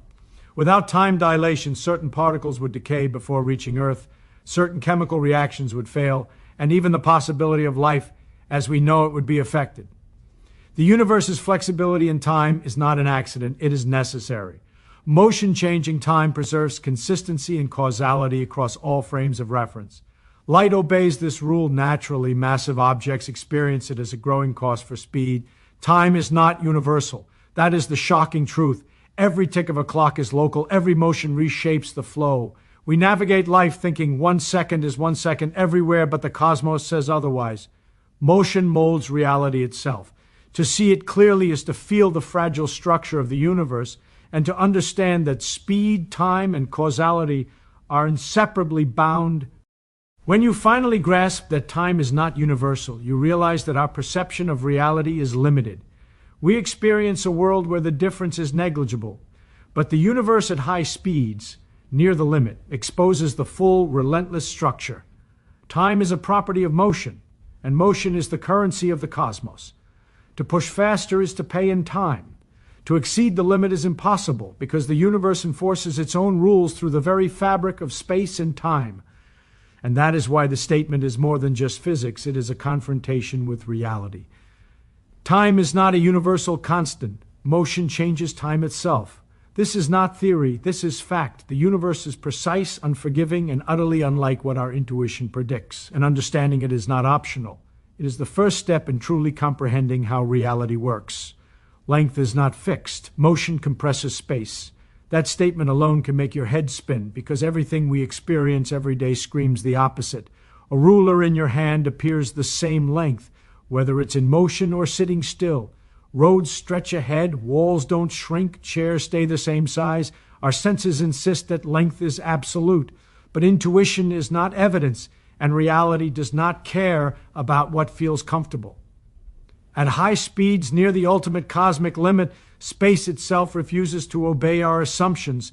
Motion compresses it. Imagine a spaceship racing past the stars at near light speed. Classical thinking would say the ship is the same length as when it sits on the launch pad. But reality tells a different story. Observers stationary relative to the ship see it shorten along the direction of motion. This is not a trick of perception. It is measurable, predictable, unavoidable.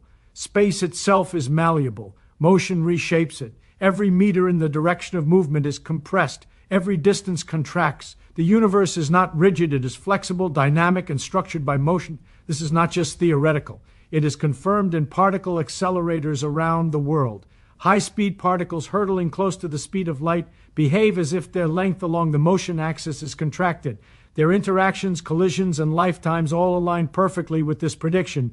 Space is not a static backdrop. It bends under motion, just as time does. This is the essential insight of special relativity. Distance and duration are intertwined with velocity. Neither is absolute.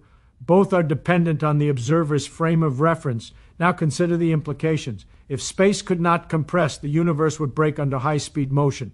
At speeds approaching the cosmic limit, the energy required to move objects would become infinite far sooner. Atomic structures would destabilize. The relationship between time, space, and energy would fracture. The flexibility of length is not a quirk. It is a safeguard, a necessary consequence of the universe enforcing a maximum speed. Space contracts to accommodate motion. Without it, matter could not exist consistently at high velocities, and the cosmos could not maintain coherence. Length contraction is also deeply counterintuitive. We are taught that space is passive. We measure distance with tape, stride with our feet, or chart it with instruments. Motion changes nothing in our daily lives, yet the universe hides its rules in the extremes. Only when you push particles, rockets, or thought experiments close to the limit does space reveal its malleability. A ruler moving at near light speed is shorter than the same ruler at rest. This is not illusion or perception, it is physics. Reality contracts the ruler, not your mind, and there is an essential connection here with time. Space and time are not separate entities, they are aspects of the same fabric. Space-time, just as motion dilates time, it contracts length. These two effects are not independent, they are two sides of the same cosmic coin. The faster you move, the shorter distances in your direction of motion become, the slower your internal clock ticks, and the more energy it takes to push any object closer to the limit. Everything is intertwined. Space is compressed to preserve causality. Time is stretched to preserve consistency. The universe does not allow shortcuts. Motion enforces the rules. This also explains why light travels at its constant speed. Massless particles cannot experience length contraction in the same way, but for everything with mass, contraction ensures that the maximum speed is never exceeded. The universe balances distance, duration, and energy through the geometry of motion. Space itself is a participant in this transaction. It is not passive, it is a currency. Motion spends it, compresses it, and enforces limits through it. Consider thought experiments like the fast train passing a platform. Observers on the platform measure the train differently than passengers inside. The train shrinks along the direction of motion, but only for those outside. Inside, the passengers see themselves normally. The fabric of reality shifts depending on motion. Space is relative, flexible, and conditional. This is not a trick of perception. It is baked into the equations governing reality. And here is the mind-bending truth. Without length contraction, the universe could not allow objects to approach the cosmic speed limit. Infinite energy would be required at lower velocities. Atoms would not hold together. Particles would decay prematurely. Life as we know it would be impossible. Motion compressing space is not a curious side effect. It is essential for the existence of coherent matter, causality, and stability. The universe enforces its maximum speed by reshaping space itself. Length is not fixed. That simple statement destroys intuition. Space is flexible, dynamic, and dependent on motion.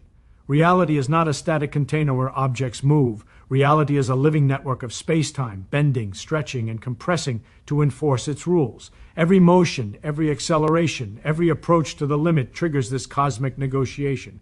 Our senses hide it. Everyday life conceals it, but in the extremes, the truth cannot be ignored. Space itself yields to motion. Length is relative. Motion compresses space. That is how the universe survives. That is how it functions. That is how reality enforces its ultimate speed limit.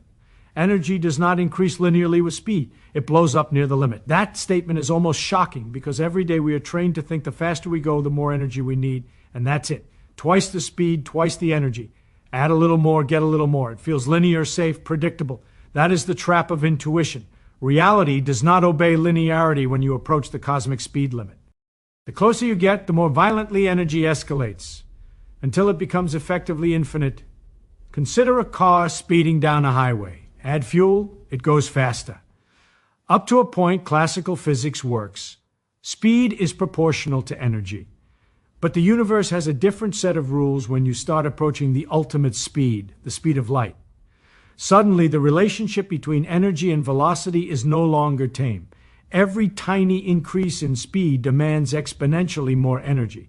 Push a particle to 90% of the speed limit, and you already need more energy than seems reasonable. At 99, you need energy that exceeds the total output of the sun over millions of years.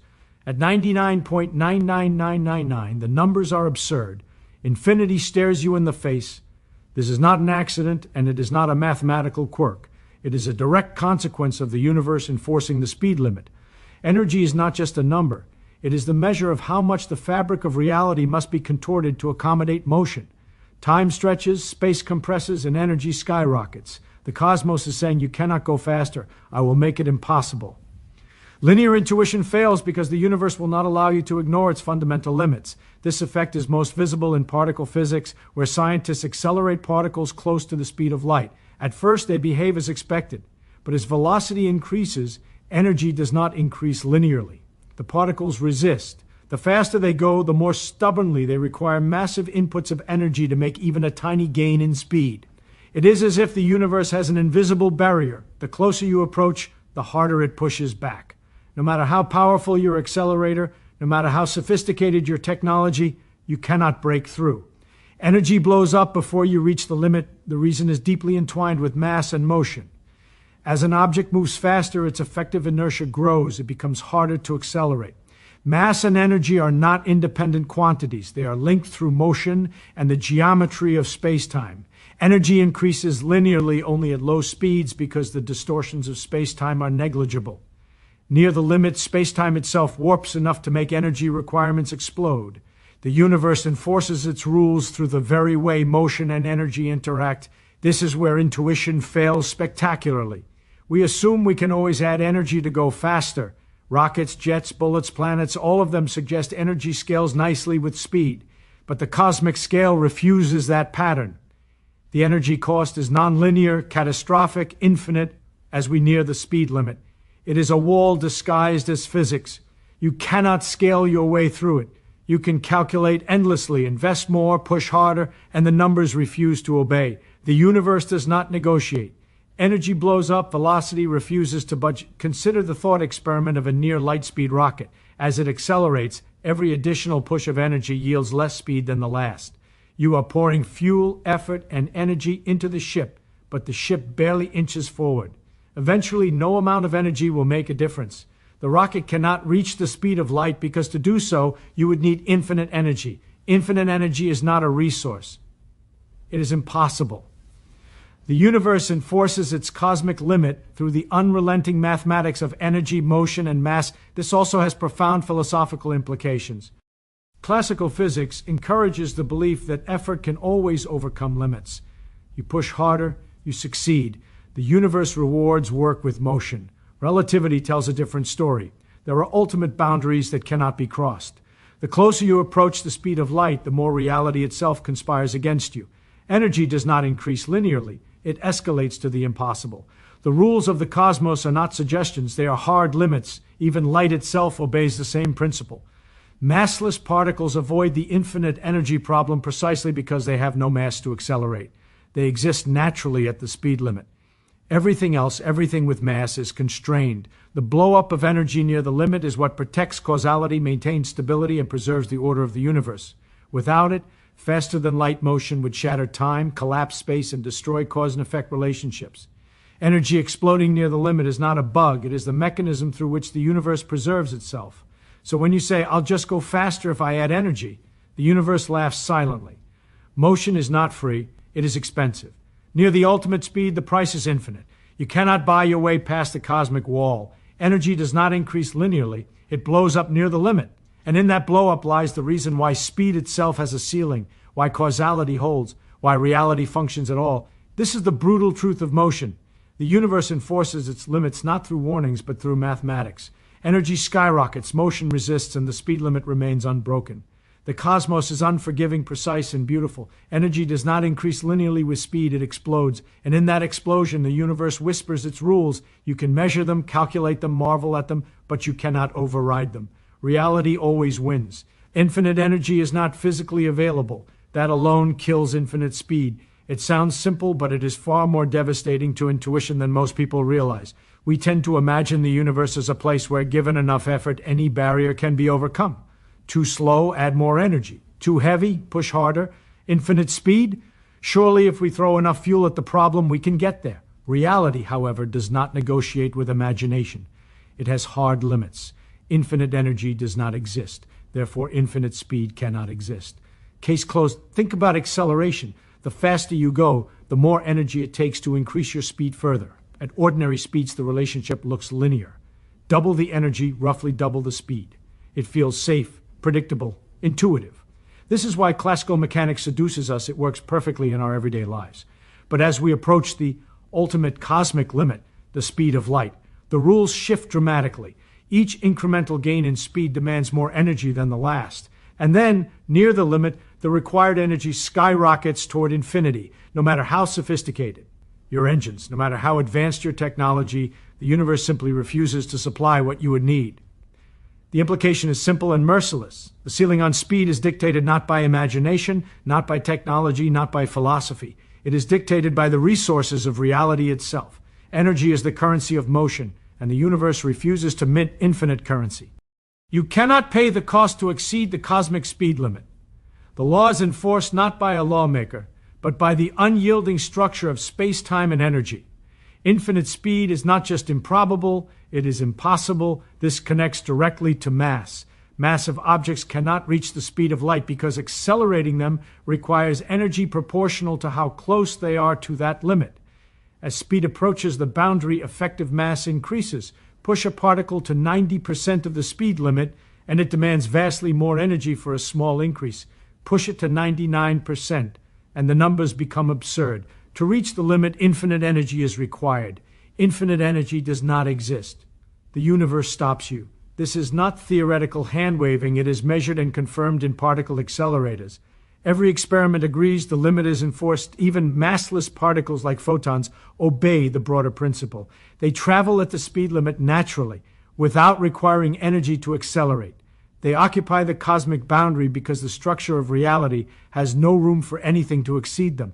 The fact that energy required for massive objects explodes near the limit is the universe's way of preserving causality, stability, and coherence. Speed cannot be unlimited because the resources to sustain unlimited speed do not exist.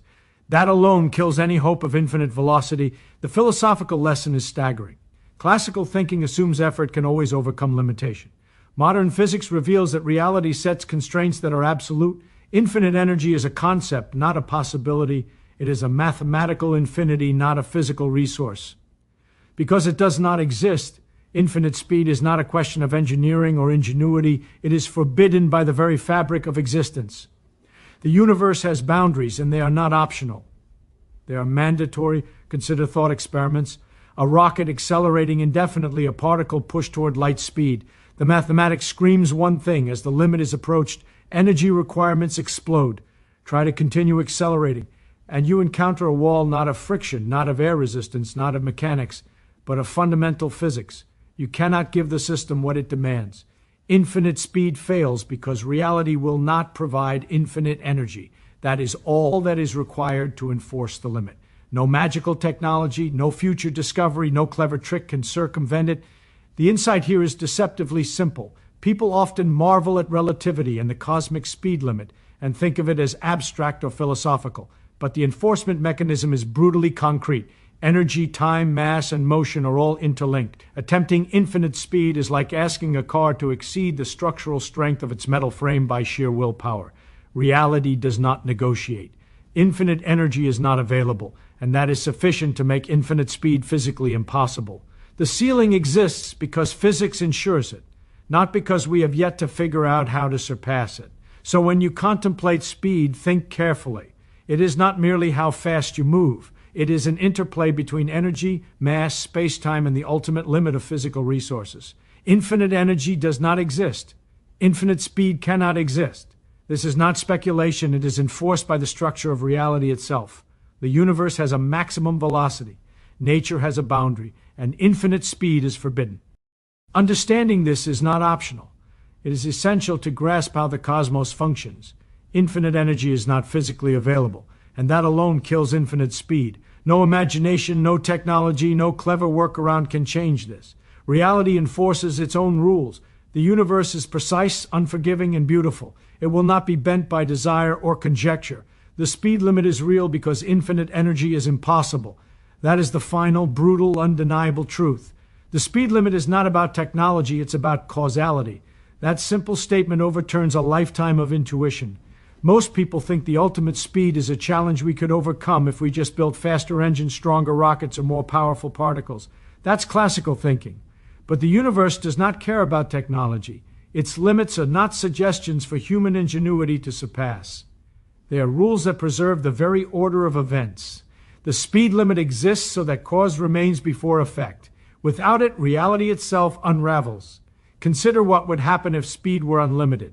Signals could travel instantaneously, and effects could precede their causes. A message sent today could be received yesterday. The future could influence the past. Causality, the principle that underpins every sequence in the universe, would collapse. Classical intuition breaks down here because we never experience violations in our everyday life.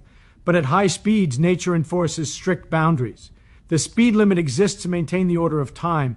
It is not negotiable, and it is not arbitrary. It is essential. Light is at the center of this story. Its constant speed is not a coincidence, nor is it a reward for being fast.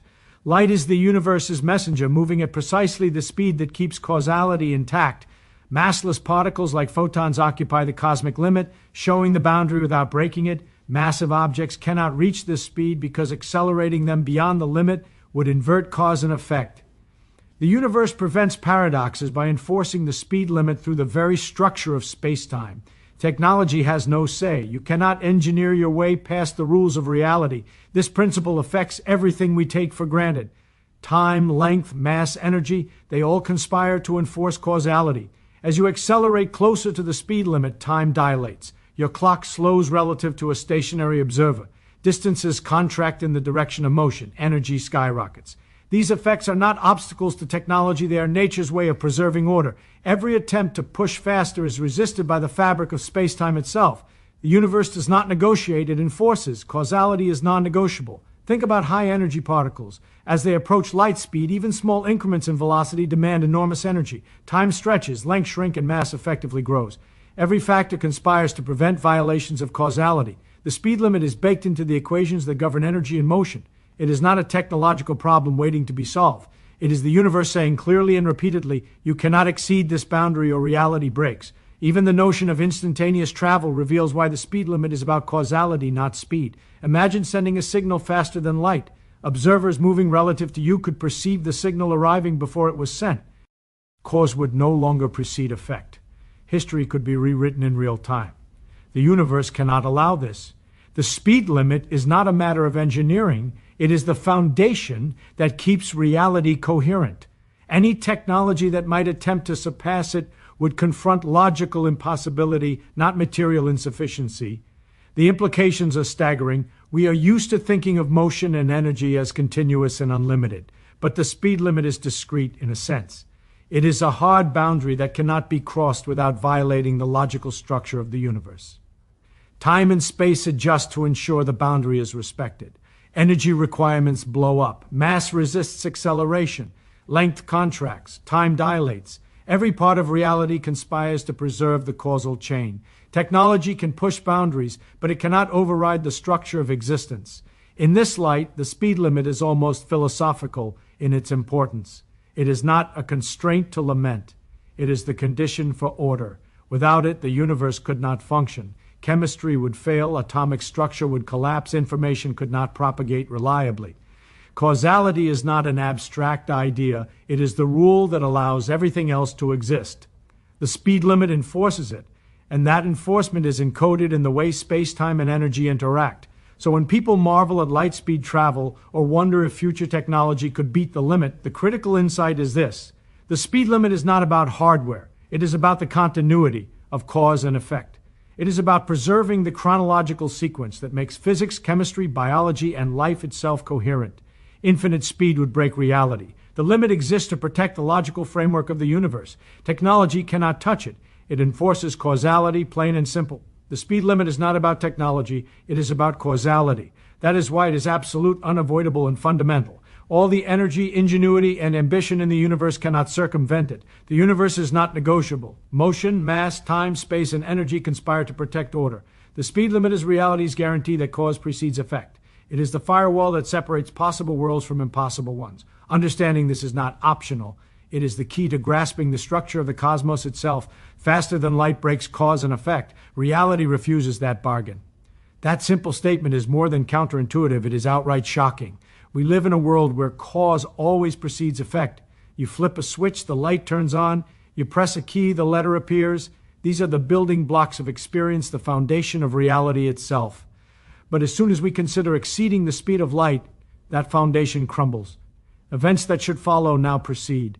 Actions could occur after their consequences. Reality cannot tolerate such contradictions, and it enforces the speed limit to prevent them. Imagine sending a signal faster than light. To one observer, it travels forward in time. To another moving at high speed, it could arrive before a descent. Suddenly, cause is no longer guaranteed to precede effect. Past and future become scrambled. History could theoretically be rewritten in real time. The universe cannot operate under these conditions. Physics, chemistry, biology, even memory and thought rely on a consistent temporal order. Faster than light motion would shatter that order. The speed limit is not about convenience, it is about survival of logic itself. This is why the limit is not negotiable. It is not a suggestion for engineers to ignore. No amount of technology could circumvent this boundary. The universe enforces it, encoded in the very geometry of space-time. Every equation, every particle, every interaction conspires to prevent violations. Time dilates, lengths contract, energy skyrockets as you approach the limit. Motion itself bends to ensure that causality remains intact. The speed of light is not a ceiling to be broken, it is the structural spine of reality. Faster than light motion would snap that spine. Consider thought experiments in relativity. Two observers moving at different velocities will disagree about simultaneity. Events that appear simultaneous to one may occur in a different order to the other. Now imagine sending information faster than light. Observers in different frames could see effects preceding causes. Logical contradictions arise instantly. Paradoxes are not abstract. They are enforced by mathematics and confirmed by experiment. Reality refuses to allow them. Faster than light travel is not just physically impossible, it is logically impossible. Even light itself demonstrates the universe's enforcement of causality. Massless particles travel at the speed limit naturally, without requiring infinite energy. They trace the boundary between the possible and the impossible. Massive objects, on the other hand, are constrained by energy, length, and time. As they accelerate, energy requirements blow up, length shrink, and time dilates, all conspiring to prevent faster-than-light motion. Reality builds a wall around causality, and light runs along its edge. Attempting to breach it is futile. The universe enforces consistency through physics itself. The implications are staggering. Our classical intuition tells us to push, accelerate, innovate. We assume barriers can be overcome. Faster-than-light travel is a popular dream in science fiction, a metaphor for ultimate freedom. But the universe is not a playground for fantasy. Cause and effect are non-negotiable. History, memory, and prediction all depend on temporal order. Violating this order would unravel reality. It is not a question of power, creativity, or technology. It is a question of logic enforced by the laws of nature. Think about energy, time, and mass. As velocity increases toward the speed limit, time slows, space contracts, and energy requirements explode. These effects are not incidental. They are the mechanism by which causality is preserved. They prevent any object from crossing the cosmic boundary. Faster-than-light travel would require infinite energy, physically impossible, and would invert cause and effect, logically impossible. Reality has structured itself in such a way that paradoxes cannot occur. The universe refuses that bargain. Even our perception of events is tied to this principle. Light carries information. When we see a star, we see it as it was in the past, not as it is now. The universe ensures that signals travel within causally consistent limits. Faster-than-light signals would break that chain, creating confusion, contradictions, and collapse. Time, space, and speed are intertwined to preserve order. Reality enforces this at every level, from particles to galaxies, from photons to human perception. This is the brutal truth. Faster-than-light motion is impossible because reality itself prohibits it. No matter how powerful a spacecraft, no matter how advanced technology becomes, you cannot outrun causality. You cannot deliver an effect before its cause. You cannot force the universe to bend its logical structure. Infinite speed, instantaneous travel, time inversion, all of it is forbidden not by imagination, but by the unforgiving enforcement of causality. Faster than light breaks cause and effect. Reality refuses that bargain. That is the core lesson of physics. The universe is not negotiable. It sets limits to protect order, coherence, and consistency. The cosmic speed limit is not an arbitrary number or a technological challenge. It is the boundary that preserves everything we know about time, space, and existence. Crossing it is impossible, not because we haven't tried hard enough, but because reality itself will not allow it. Cause and effect are sacred. The speed of light is the enforcer. Faster than light motion is the ultimate paradox, and reality refuses to engage with it. Mass is not what slows things. Space-time geometry does. That is a statement that overturns centuries of intuition. We are taught that massive objects resist acceleration because of their mass, push harder, overcome inertia, simple classical thinking. But that explanation is incomplete. It is not the mass itself that enforces the ultimate speed limit. It is the geometry of space-time, the way space and time are interwoven, that resist motion as velocity approaches the cosmic boundary. Mass alone cannot explain the explosion of energy requirements, the contraction of lengths, or the dilation of time. Space-time itself is the enforcer. Consider what happens as an object accelerates toward the speed of light. Classical intuition might suggest that the object's mass gets heavier, resisting further acceleration. But that is a convenient shorthand, not the deep truth. The resistance is a consequence of the structure of space-time itself. As velocity increases, time slows for the moving object, distances contract along the direction of motion, and energy grows nonlinearly. The rules of motion are not dictated by the object, they are dictated by the universe. Mass is simply a participant in a broader geometric framework that enforces the cosmic speed limit. Space-time is not passive. It is not a stage upon which particles act. It is a dynamic medium responding to motion, bending, stretching, and compressing to preserve consistency and causality. Every attempt to approach the speed limit interacts with this geometry. The faster you go, the more space-time asserts itself. Length contracts, time dilates, and energy requirements soar. Mass alone does not create these effects. Even massless particles like photons experience the consequences of space-time geometry. They move precisely at the speed limit because space-time allows it, not because of any intrinsic mass. Think about acceleration in a rocket. As you push closer to light speed, the object does not resist in the classical sense. Space-time warps. The distance you must traverse becomes effectively shorter for the moving object, but longer for the stationary observer. time slows inside the ship. Energy requirements blow up. These are geometric effects dictated by the structure of space-time. Mass contributes to how the object interacts with these distortions, but it is the geometry itself that enforces the speed limit. Without space-time's rules, infinite speed would be possible. Mass alone could never prevent it. This is why massless particles behave so differently from massive ones. Photons travel at the speed limit naturally. They are unbound by mass, but they are still constrained by space-time. Space-time does not allow anything to exceed the limit. For massive objects, space-time enforces the restriction through energy, time, and length. The concept of mass slowing things down is merely a shadow of the deeper truth. The universe's geometry dictates what is possible. The cosmic speed limit emerges from the fabric of reality itself, not from the properties of matter. Consider particle accelerators, where scientists push particles close to light speed. The closer a particle gets to the limit, the more energy is required for even the smallest increase in velocity. At first glance, it might appear that mass is resisting. But the actual mechanism is space-time geometry, the rules encoded in the relationship between time, distance, and velocity. The energy required grows to infinity because space-time dictates that the cosmic speed cannot be breached. The particle's mass is irrelevant compared to the immutable structure of space-time. This geometric perspective also explains time dilation and length contraction. The faster an object, light, doesn't struggle to go faster. It already moves at the maximum. That statement is deceptively simple, but it destroys centuries of intuitive thinking.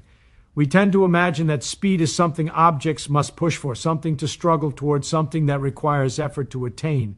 A car accelerates, a rocket blasts forward, a particle is pushed by a field. All of these seem to fight against resistance. But light does not fight. Light does not accelerate. It is not racing to some goal. It exists already at the ultimate boundary, the cosmic speed limit. The universe has decreed that nothing can surpass it, and light exemplifies that law perfectly. This is what makes light extraordinary. It moves at the limit precisely because it does not need to accelerate. It is massless, unburdened by inertia, yet it is still bound by the geometry of space-time. The cosmic speed limit is not a suggestion for light. It is its natural state. It does not struggle, strain, or exert effort. Light simply moves because the universe has already optimized its velocity. It is the embodiment of the maximum possible speed in our cosmos. The very concept of going faster does not apply. There is nothing beyond light. Think about what this means for massive objects. Rockets, particles, and planets must expend energy to approach the cosmic speed limit. Every small gain in speed requires exponentially more energy. In contrast, light requires no such energy. Its motion is built into the fabric of reality. This demonstrates a deeper principle. The speed limit is not arbitrary. It is enforced by space-time itself. Objects with mass struggle to reach it. Massless entities simply exist at it. Speed is not something to conquer. For light, speed is already perfect. Even more fascinating is how light's constant speed enforces causality. Because light cannot move faster, the sequence of cause and effect is preserved. Photons carry information, ensuring that signals do not violate temporal order. Massive objects cannot surpass light because doing so would disrupt causality. Light is the benchmark, the rule, the enforcer of cosmic order. It does not push against limits because it embodies them. The universe defines the maximum speed, and light is already there. This also changes how we think about the universe. We tend to imagine speed as relative, something objects can strive to improve. But the ultimate speed is absolute. Light is not struggling, it is stationary in the dimension of possibility. It moves at maximum speed, not because it overcomes anything, but because the universe has preassigned it that velocity. It demonstrates the boundary, and it shows the rules in action. Everything else, mass, acceleration, energy, is measured against it. The limit exists independently of any object trying to break it. Consider what happens if we try to push massive objects beyond light speed. Energy requirements blow up to infinity, time dilates, space contracts, motion becomes impossible. Light, by contrast, effortlessly maintains the maximum speed. It is a natural consequence of being massless and being embedded in the geometry of space-time. There is no struggle, no paradox, no resistance. It moves exactly as the universe allows, perfectly balanced at the edge of possibility. Even thought experiments highlight the principle. Imagine a photon racing alongside a hypothetical faster-than-light particle. The photon does not care, it simply moves at the maximum. A massive object attempting the same feat encounters infinite energy requirements and paradoxes of causality. Light's motion is the yardstick. Faster motion is impossible because the rules of space-time enforce consistency. Light's constant speed is not a challenge met, it is a law obeyed effortlessly. Philosophically, this is humbling. We are accustomed to believing that limits can be overcome with effort. Rockets, engines, technology all suggest that more energy means more speed. But the universe is not negotiable.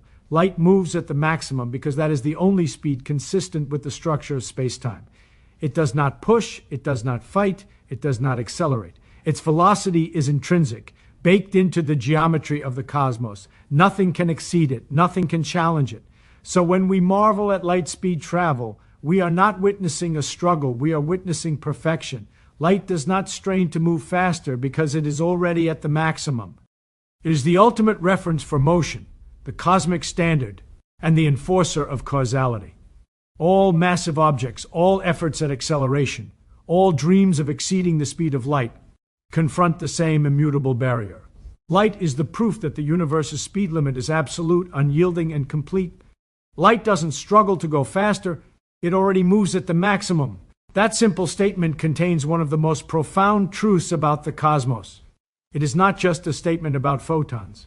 It is a statement about the nature of motion, the enforcement of the speed limit, the preservation of causality, and the geometric structure of reality itself. Light exists at the edge of possibility, effortlessly, perfectly, eternally. The universe sets the limit, and light obeys without resistance. It is the ultimate expression of cosmic law. The universe protects information order by enforcing the limit. At first, that may sound abstract, but it is one of the most concrete truths about reality. Every interaction, every particle, every signal carries information. When you press a button, a message is sent, electrons move, photons reflect.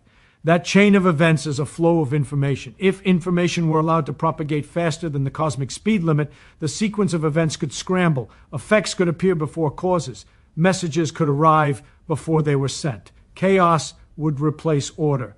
The speed limit exists not for convenience or technological reason, it exists to preserve the integrity of information itself. Think about light again. It is not just a fast particle, it is a carrier of information. Photons transmit signals, relay events across space, and maintain the chronological order of reality. If light could move faster, or if anything could surpass its speed, this chain would break. Observers moving relative to one another could see different sequences of events. A superluminal signal could arrive in the past, disrupting causality. Past, present, and future would no longer have a consistent order. The universe enforces the speed limit to prevent exactly that, to keep the flow of information coherent and predictable. The enforcement mechanism is subtle but unavoidable. As objects approach the ultimate speed, time dilates, lengths contract, and energy requirements explode. These are not quirks of math, they are the universe's way of maintaining order. By making it increasingly difficult to approach the speed limit, the cosmos ensures that information cannot propagate faster than allowed. Causality is preserved. Data, messages, and cause-effect chains remain intact. The limit is not a wall we could overcome with technology, it is the backbone of logical consistency in the universe. Consider the consequences of violating this principle. A faster-than-light signal could, in theory, allow information to influence the past. A warning message sent to prevent an accident could arrive before the cause of the accident even exists. Paradoxes would arise instantly. Information order would be destroyed, and with it, the universe's coherence. This is not speculation. It is a direct consequence of the geometry of space-time. The speed limit is enforced precisely to prevent these violations. It is the universe's way of protecting the sequence and integrity of events. Even for massive objects, the enforcement is clear. Energy blows up near the limit. Mass resists acceleration in ways that cannot be overcome. Space-time reshapes itself. Every attempt to exceed the speed limit fails, not because of technology or engineering, but because the universe will not allow information to travel inconsistently. Every particle, every photon, every event obeys this rule, ensuring that reality does not fracture. The cosmic speed limit is, at its core, a rule about the protection of information order. This principle also illuminates why time and space behave so strangely at high speeds. Time dilation and length contraction are not arbitrary oddities, they are safeguards. By slowing clocks and compressing lengths for objects in motion, space-time ensures that information is transmitted in a way that preserves the chronological sequence.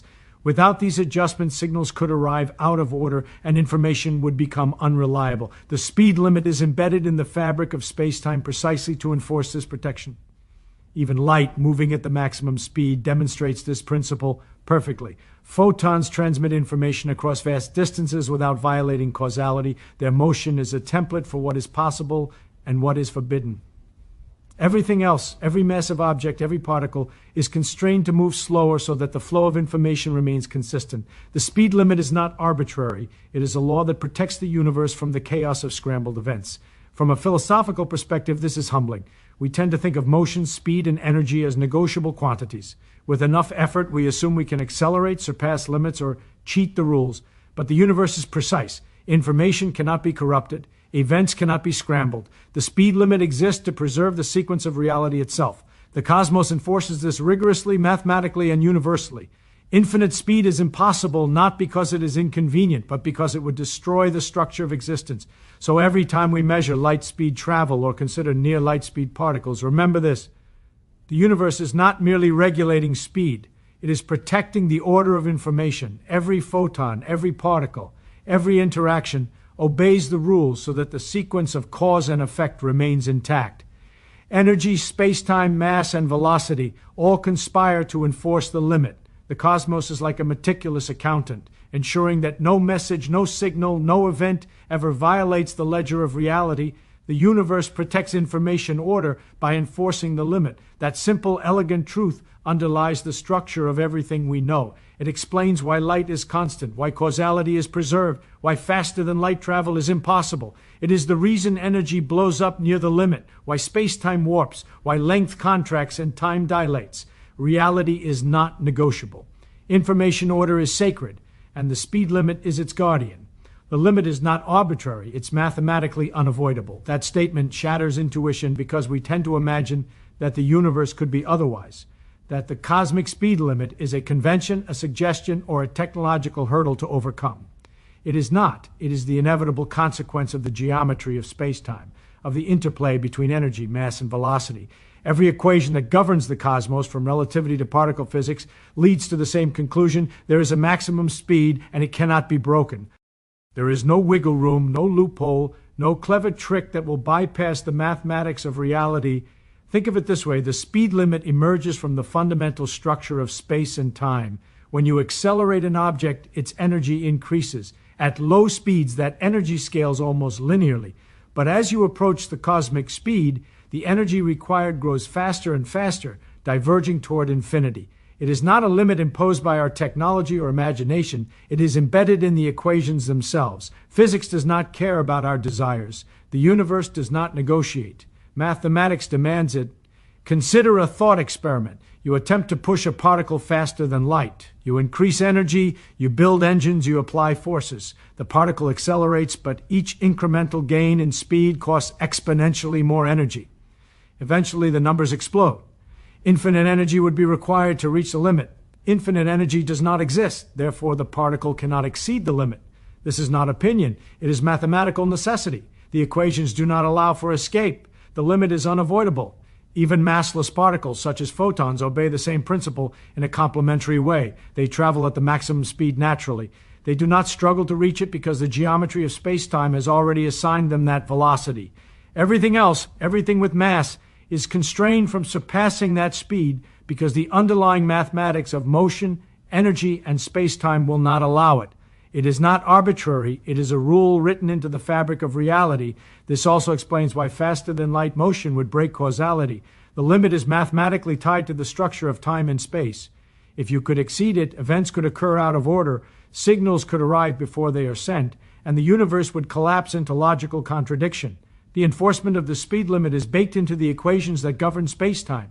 Cause and effect, information order, the flow of time, all are preserved because the limit is unavoidable. It is not a convenience, it is a necessity. The limit manifests in everyday physics, even if subtly. As velocities approach the cosmic maximum, time dilates, lengths contract, and energy grows nonlinearly. These effects are not arbitrary quirks, they are the direct consequences of the mathematical structure of space-time. The universe could not allow a faster speed without breaking its own logic. Energy, mass, motion, and space-time are interlocked in a precise, unyielding pattern. The speed limit is a natural outcome of these relationships. Even attempts at theoretical loopholes fail. Wormholes, warp drives, tachyons, all of them run into the same constraint mathematics refuses. Infinite energy, inverted causality, singularities, paradoxes. Reality does not negotiate. The cosmic speed limit is enforced not by threat or rule, but by the impossibility of violating the equations that govern existence. The boundary is mathematically unavoidable, and every attempt to bypass it collides with the logical structure of the universe. Philosophically, this is humbling. We are accustomed to thinking that boundaries can be overcome, that effort can overcome limitation. Rockets, engines, technology all give the illusion that motion is negotiable. But the cosmic speed limit is not negotiable. It is not a law we hope to obey. It is a law we cannot disobey. The equations of space-time, energy, and mass will not allow any exception. Infinite speed is impossible not because we have not tried hard enough, but because the mathematics of reality forbids it. This inevitability is reflected in every particle accelerator experiment, in every observation of photons, in every measure of relativistic physics. Nature consistently demonstrates that the limit is mathematically enforced. Light speed is constant, massive objects approach but never exceed it, and the universe operates coherently because the limit cannot be broken. There is no contingency, no negotiation, no chance. The limit exists because mathematics demands it, and mathematics is the framework that defines reality itself. So when you contemplate the cosmic speed limit, understand this: it is not a suggestion, it is not a technological barrier, it is not an accident. The limit is mathematically unavoidable. It is the consequence of the structure of space-time, the interaction of energy and mass, and the preservation of causality. Everything else, every particle, every photon, every human attempt to accelerate, must conform to this constraint. The universe has written its rules and equations, and these equations cannot be rewritten. The limit is not arbitrary, it's mathematically unavoidable. That is one of the most profound truths of existence. Every concept of speed, motion, energy, and causality flows from this principle. Reality enforces it, space-time embodies it, and light exemplifies it. No amount of imagination, ambition, or technology can bypass it. The mathematics of the cosmos have spoken, and the speed limit stands unchallenged, inevitable, absolute. The shocking part: the limit doesn't restrict reality, it creates it. At first, this seems absurd. We think of limits as constraints, as obstacles, as something that prevents action. Speed limits, walls, rules, they restrict. But the cosmic speed limit is different. It is not a boundary that reality struggles against. It is the foundation upon which reality itself is built.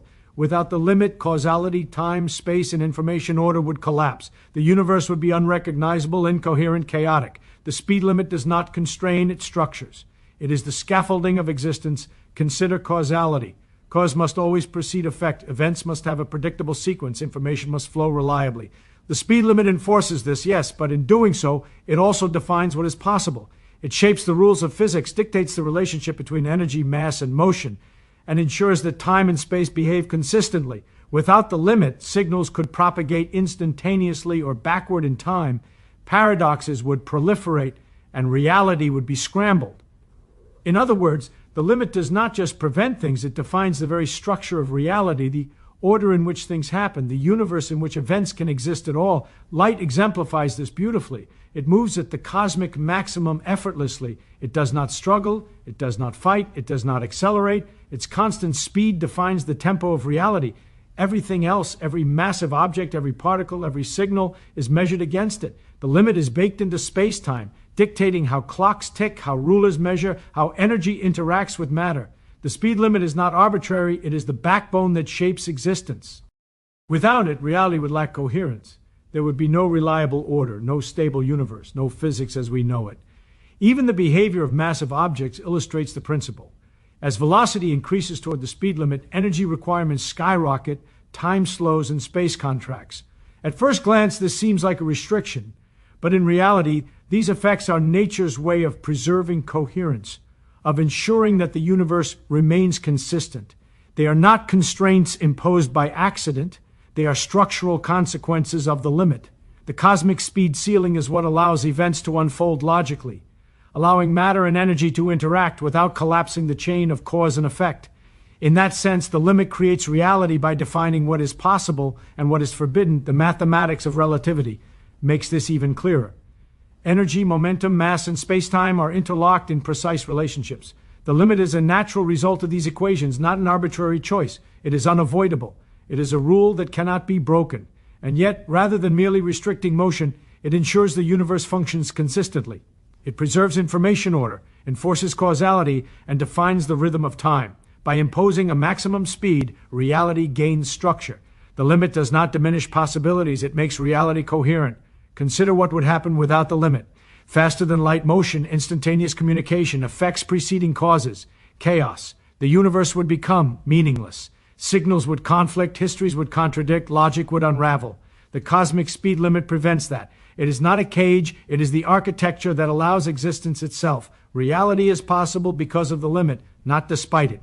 Without it, the universe could not exist as a consistent, predictable, knowable system. The limit is not a hindrance. It is the precondition for reality. Even information flow demonstrates this.